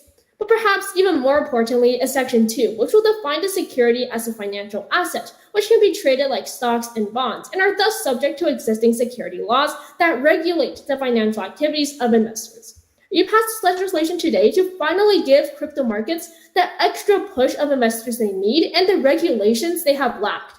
Senator Braji states that the climate change effect is why she is negating this bill. But by classifying cryptocurrencies as a security, there will be regulations to properly prevent this, which she has blatantly ignored.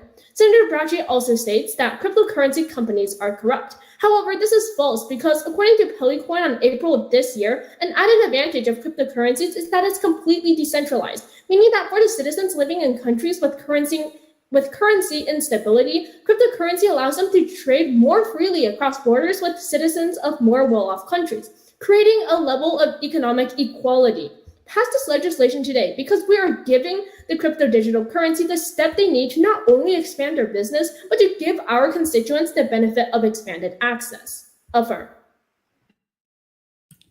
Thank you, Senator, for that speech of 2 minutes and 57 seconds. Again, 2 minutes and 57 seconds. Because that is the third affirmation, we'll now be moving on to 2 blocks of 30-second questioning. Any and all questioners, please rise. The first block of questioning will go to Senator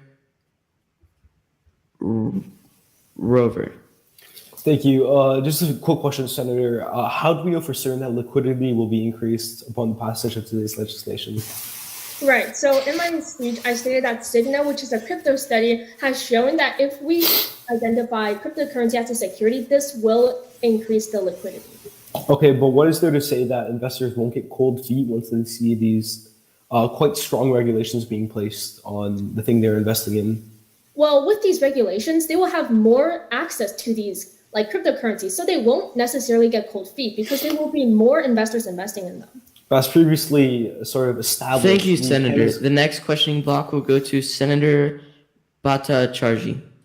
Hi, Senator. Great speech. What specific regulations will prevent this bill from exacerbating the climate crisis? Right. So under the security regulations, it would prevent any corruption. So like it would also prevent like this isn't about corruption. It's about how any usage of Bitcoin makes the climate change crisis worse. Right. So if more people use Bitcoin, it would prove that it is going to like work in the future. So more companies are going to start seeing this, and eventually the government will apply the regulations for. But we're increasing the harm before anything is done. Isn't it better just to fail? No, Thank you, Senators. The questioning period has elapsed, and the speaker may be seated. Because that was a speech on the affirmation, we're now in line for any and all negation speakers. All negation speakers, please rise. Senator Rover, unopposed. Thank you. My name is Senator Rover, spelled R-O-V-E-R-E. This will be my third and final time speaking today. As always, I'm the leader of those above me, so please, judges and PO, give me a signal when you're ready for me to commence. And if I leave for whatever reason, it's because of the Wi-Fi issues we've been having continuously through today's debate. I invest in stocks. Now bear with me, but the nature of the market that is the double jeopardy of potentially losing all my hard-earned allowance money, or maybe even doubling it, that very money intrigues me. On the other hand, cryptocurrency intrigues me just as much. But the only thing that I have learned is that the two are far from similar. To keep the integrity of crypto alive, we must negate. Well, Senator Benzadita champions the thought that placing cryptocurrencies as securities will be prosperous for the American people. He fails to realize that an inverse effect will take place, as today's legislation will damage growth and innovation in the industry.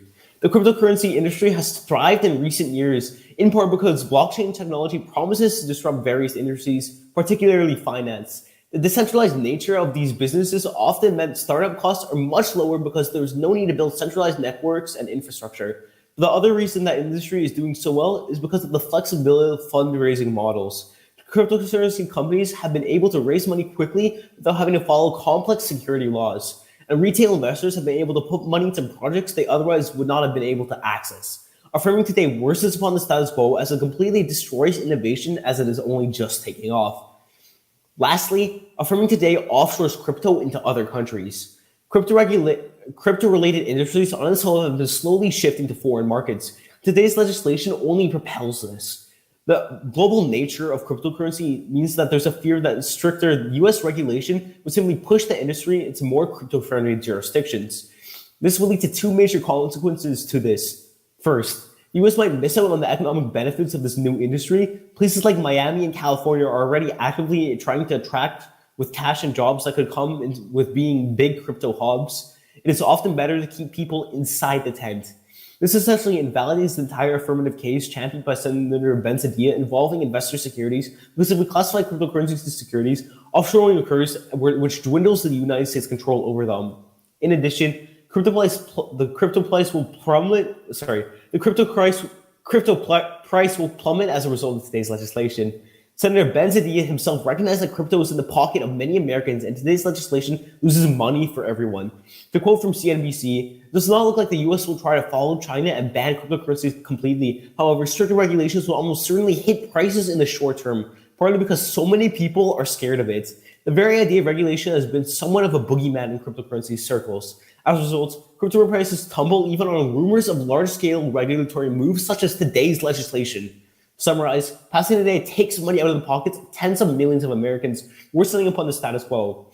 Now, let me take Senator Q on their highest ground and let's just say crypto is on course for a complete crash. If this were the case, it would only make sense to fail to avoid this immediate crash, decimating the American economy. While Senator Q champions that today's legislation will increase liquidity, she fails to take into account for the fact that investors may get cold feet and jump out of the ship. Senators, cryptocurrency was never meant to be regulated, and investors are aware of the risks that come with it. This legislation disadvantages the status quo as it limits the growth of crypto and the expense of strict regulations negates. Thank you, Senator, for the speech of 3 minutes and 15 seconds. I repeat, 3 minutes and 15 seconds. Because that is the third negation speech, we're now in line for 2 blocks of questioning. Any and all questioners, please rise. The first questioning will go to Senator Q. Hi, Senator. So you state that investors can get cold feet and not invest in cryptocurrency anymore, but can you elaborate on this? Okay, basically, like we've already established that price drop will occur when we pass today's legislation, right? And investors, knowing that this price drop will occur, might just get cold feet and dip out while they can, because, like you stated, crash is inevitable, right? Couldn't this? No, Senator. I stated that crashes are likely, but it doesn't mean that it would actually occur. I just meant that we should apply the regulations now so they don't have a crash later on. Okay, but if crashes are likely, what makes you think that one won't occur after today's legislation is passed? But how would one occur? Thank you, Senator. Thank you, Senator. The next questioning block will go to Senator Asadi. Thank the chair. Excuse you. So, bless you, sorry. So, the whole point of the bill, like I said in my speech, is to guarantee security and to make investors feel good that they're investing into a market that is backed by the federal government. It's not to drive anyone away, so how does your point still stand? You're muted, sir. Like I've stated, in just the general crypto space, mass regulations have been perceived as a bogeyman, as I've stated. And right, but as I have stated in my speech, the purpose of this is to make sure that investors feel safe, that their investments are being backed by the federal government, so that smaller investors who needs to make a couple bangs for their buck will invest in let's just say, like you say. Thank you, Senator. The questioning period has elapsed and the speaker may be seated. Because that is, I would like to quickly address the chamber. The hard stop is in 5 minutes. So is there any motions? State the motion. I motion the previous question. Second. Seconds. Most importantly, any objections? Seeing there is an objection, we'll be taking a vote. All those in favor of the motion, please raise your placard.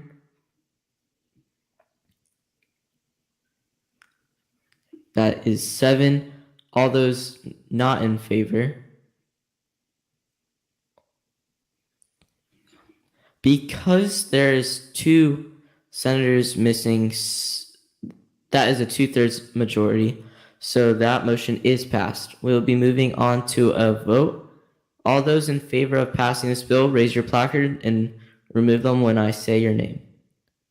Senator Bensadia 1, Senator Asadi 2, Senator Q 3. All those not in favor of this bill, please raise your placards and remove them when I say your name. Senator Kwapke 1, Senator Chang 2, Senator Rovere 3, Senator Bhattacharjee 4. All those wishing to abstain, please raise your placard. Senator Upadhyay 1, Senator Jena 2. This bill unfortunately does not pass. My condolences to the author. Is there any motions? Motion. State that motion. Motion to adjourn. Oh, wait. Before we do that, yeah. we need Senator Upadhyay to speak first. Yeah, Upadhyay. Oh, has sorry, it. I completely forgot. Is there any then motions? Motion to open debate on a bill to, I believe it's like electronics. That's next in the docket. Wait, A bill isn't to it prohibit civil? educators. Isn't it civil forfeiture? Sorry, right, we amended the docket. Civil forfeiture. Civil. Okay. Is there any seconds? Second. Most importantly, any objections? Seeing and hearing none, that motion's passed. We're opening debate on civil forfeiture. Is there any authorships present? Is there any sponsorships? Senator Upadhyay, unopposed. I thank the chair. This is Senator Upadhyay, spelled Upadhyay. At the leisure of my PO and judges, please let me know when you're ready. Thank you. I'll begin on my first word. As a nation is one of the highest states of inflation history has seen, it is clear that people's eyes are on the money. As families of all classes are struggling to adapt to this fast rise in prices, but the ones who end up getting hit the hardest in the most dire times are the impoverished Americans, who can hardly afford to put food on their table for their families. That has to change. Pass this legislation. Let's first understand the status quo. Right now, police officers practice civil forfeiture, which allows them to seize and then keep or sell any property they allege is involved in a crime. Owners don't need to be arrested or convicted of a crime for their cash, cars, or even real estate to be taken away permanently by the government. Well, this process actually racks up a lot of money. The Institute of Justice explains in 2020 that since 2000, states and federal government have forfeited at least $68.8 billion that we know of. Not all states provided full data, so this figure drastically undercounts property taken from people through forfeiture. But where does this money even go? The Department of Justice explains how federal law enforcement agencies keep proceeds related to the forfeiture. It also established equitable sharing, which gives states and local agencies most of the proceeds of forfeitures, which is almost up to 80%, if they were involved in the enforcement action. Now, why should we give billions of dollars to a multi-billion-dollar funded agency when they can go to a good cause? That is where this legislation comes into play. This legislation makes it so that all funds from civil forfeiture goes to help communities that can lift people out of poverty and crime, from homeless shelters to local schools. The Department of Justice will oversee this legislation. Now, this legislation will have two major impacts. Firstly, it can lift people out of poverty through economic security programs. The Center on Budget and Policy Priorities found that economic security programs lifted 39 million people above the poverty rate in 2017, including nearly 9 million children. Government benefits cut the poverty rate from 25.6% to 13.5% in 2017, and from 25.5% to 13.6% among children. Imagine those impacts, but with hundreds of other programs that money can go to under this bill. But next, this bill can deter crime through crime prevention programs. The Police Chief magazine explains how active and successful crime prevention programs not only reduce crime and save lives, but they also reduce workload for patrol officers and detectives, and provide opportunities for positive interactions with the public. Thus, by passing and funding these programs through civil forfeiture money, we can deter crime as well. At the end of the day, poverty and crime are at an all-time high, especially with inflation holding them down more than they already are. It is the least we can do as a Congress to give them a helping hand. Pass. Thank you, Senator, for that speech of 2 minutes and 46 seconds. Again, 2 minutes and 46 seconds. Because that is the sponsorship, we are now in line for 4 blocks of questioning. Any and all questioners, please rise. The first questioning will go to Senator Chang. Senators, given that a person doesn't even need to be convicted to take away their assets, how can we ensure that today's bill is not abused? Well, it's...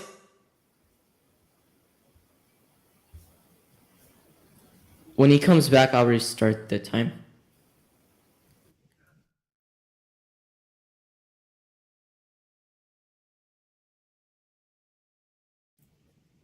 Oh, and just a cool question, Party. We're in indefinite recess now, right?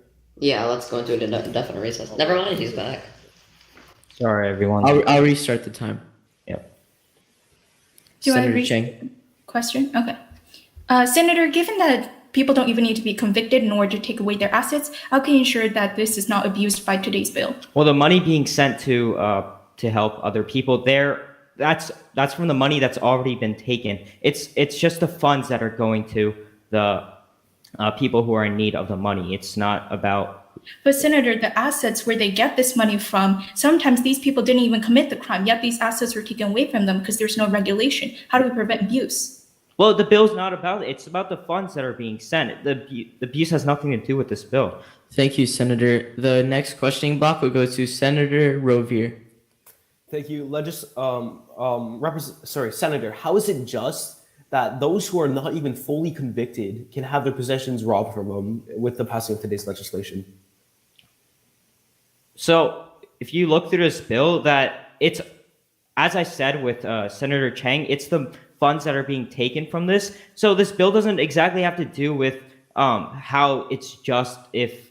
I understand the need for funding those that aren't our constituents that aren't as well off. How is it fair to take those who haven't even been convicted, take their possessions from them? And thank you, Senator. The next questioning block will go to Senator Jenna. So Senator, great speech. So just to bounce back off the previous senators, how can we ensure that the funds gathered by this legislation will be used for the proper uses? Well, they're going to be sent to the impoverished families and. Well, not directly. First, it goes to the governing body of that jurisdiction. So how do we know that jurisdiction will properly distribute these funds? Well, if you look at the bill, it doesn't guarantee in the bill. So how do we know? Sorry. Thank you, Senator. The next questioning block will go to Senator Kwapke. Hello, Senator. So the federal government can pocket up to 80% of the forfeiture, and forfeiture is essential legal theft. Why should we affirm and continue this? Could you please repeat that? It's essentially legalized theft. Why should we support this? Because through using the funds, we're supporting it. Why should we? I don't understand what you mean. Civil forfeiture, it doesn't necessarily need to have a warrant, so it's essentially legal theft. Why should we use the funds and support it? Well, because they're already being taken. The funds need to go somewhere, However, and we can use that further. We can use that, put that in the government, and give that to. Continue. Thank you, Senator. The questioning period has elapsed, and the speaker may be seated. Senator Asadi, is that a motion? Yeah, it's a motion to move to previous question.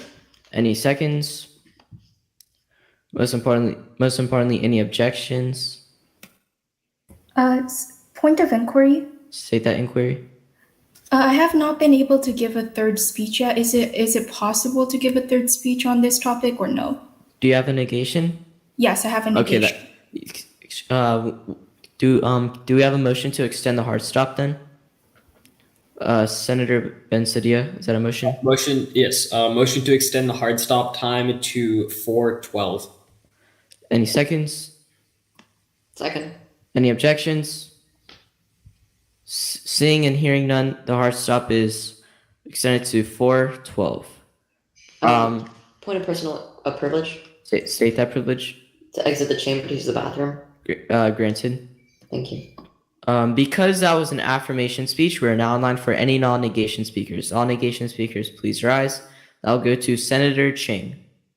I thank the chair for the reference of the chamber. I'm Senator Chang, speaking for the third time in this legislative round. If my judges, my PO, and parliamentary could just give me a quick thumbs up, that'd be perfect. Seeing as though everyone is ready, I'll go ahead and get started. Today's legislation is like a flower, blooming homeless shelters, libraries, and more, but it is fertilized by the injustice of communities of color. Senators, because civil forfeiture harms communities of color, and second, because the Department of Justice made the system we have today negate. Civil forfeiture harms communities of colors. Forfeiture was originally presented as a way to cripple large-scale criminal enterprises by diverting their resources. But today, aided by a deeply flawed federal and state law, many police departments use forfeiture to benefit their bottom lines, making seizures motivated by monetary gains rather than crime fighting. The basic facts of civil forfeiture are concerning enough, but even more disturbing is how the practice disproportionately harms lower-income individuals. For example, an ACLU study in 2020 of federal forfeiture data for California found that counties with the highest rates of seizure also have lower than average household incomes. The study also found that law enforcement agencies that police communities made up primarily of people of color account for 85% of California's federal forfeiture activity. Similarly, a 2017 analysis of Cook County, Illinois' forfeiture data revealed the county's forfeiture machine disproportionately targets Chicago's lower income neighborhoods. Many seizures are for low amounts of cash, a finding that suggests police are using forfeiture to treat people as ATMs.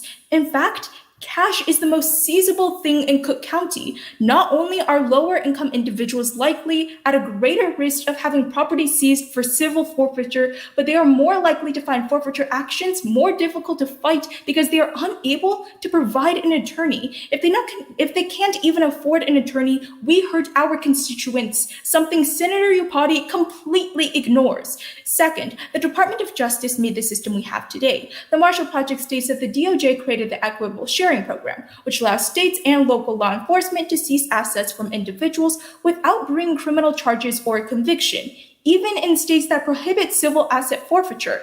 This is furthered by NPR in 2019 that more than $333 million was paid from the federal government to state and local agencies in accordance with the program, which explains that this defining characteristic matters because states and local governments can essentially qualify for this program and gain money for civil forfeiture, even if the constituent does not have criminal charges or a conviction against them. Simply put, has become a major loophole that the DOJ has never conducted adequate oversight over, allowing state and local governments to abuse the system. Senators, for these reasons, negate.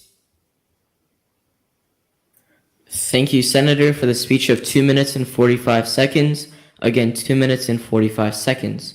Because that is the first negation, we are now in line for 4 blocks of questioning. Any and all questioners, please rise. The first block of questioning will go to Senator Rovier. Thank you. So you talk about the increased rate of civil forfeiture being exercised in minority communities, but would that money obtained go back into things for the community, such as schools, homeless shelters, etc.? Although it may go back into the community, it harms these people of color because a lot of the times they take things such as like cars and other things, which community of color really depend on in order to go to their jobs. And it is completely unfair to them because the DOJ and others like it abuse the system, such as the police. Okay, well, I understand, but that inevitably, let me rephrase. The things obtained inevitably go back into the... Thank you, Senator. The questioning block has ended. The next questioner will be Senator Q. Hi, Senator. So you stated all like these unfair things, but doesn't this bill correct all of them by giving the money back to them and by lifting up their community? It doesn't, because many of these things that are stolen from them because they actually are not convicted for it, they do not receive back. And instead they get it in forms of libraries, which may not be useful to all people. But Senator, that is our current circumstance. With this bill, won't it be better in the future? And won't it lift up these communities more because it is giving back the money? No, because not all communities need specifically a library. They may need that car in order to get to their job to sustain a living. Thank you, Senator. The question block has ended. The next question will be Senator Asadi. I thank the chair. So piggybacking off the previous senator, it says that, according to my research, it says that current funds from civil forfeiture are being used by the police departments and are not being put back into communities. So what this bill plans to do is use that money instead of for the blue boys, put them back into local communities for libraries, homeless shelters, blah, blah, blah. So how would your point still stand if this is actually helping communities rather than harming them? Senators, it doesn't really increase the benefits because the problem is that these people, they will still be currently more abused because now police will continue to abuse them. And the overseer...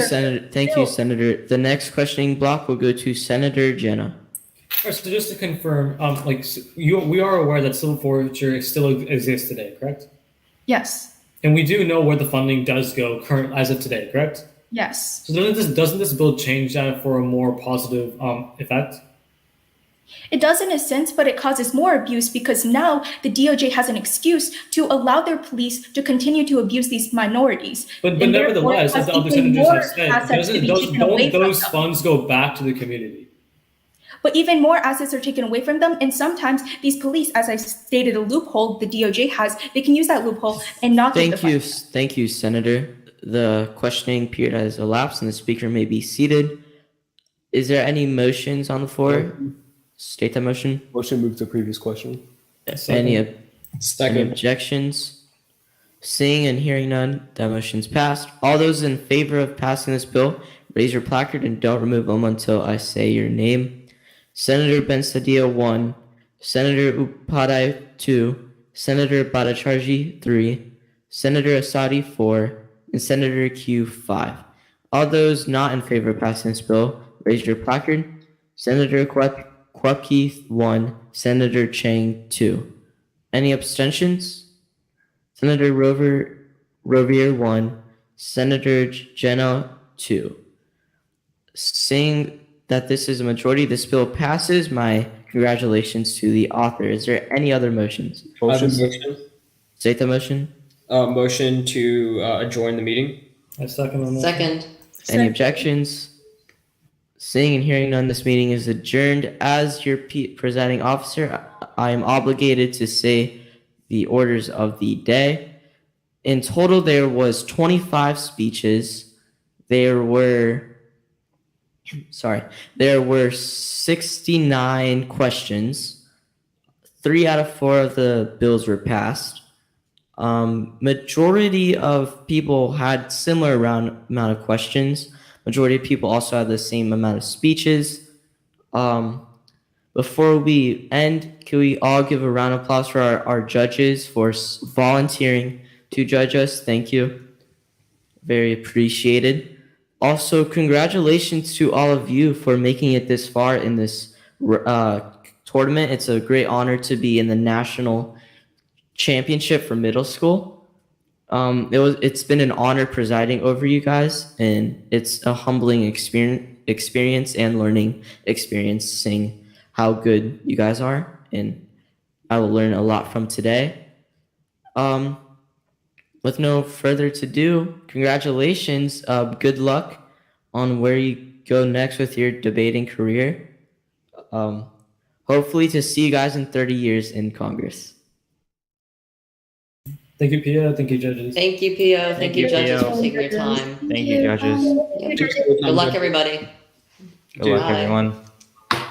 There you go. Thank you, PO and judges. I had a lot of fun today. And yeah, thank you for sacrificing your time for us to do this great activity.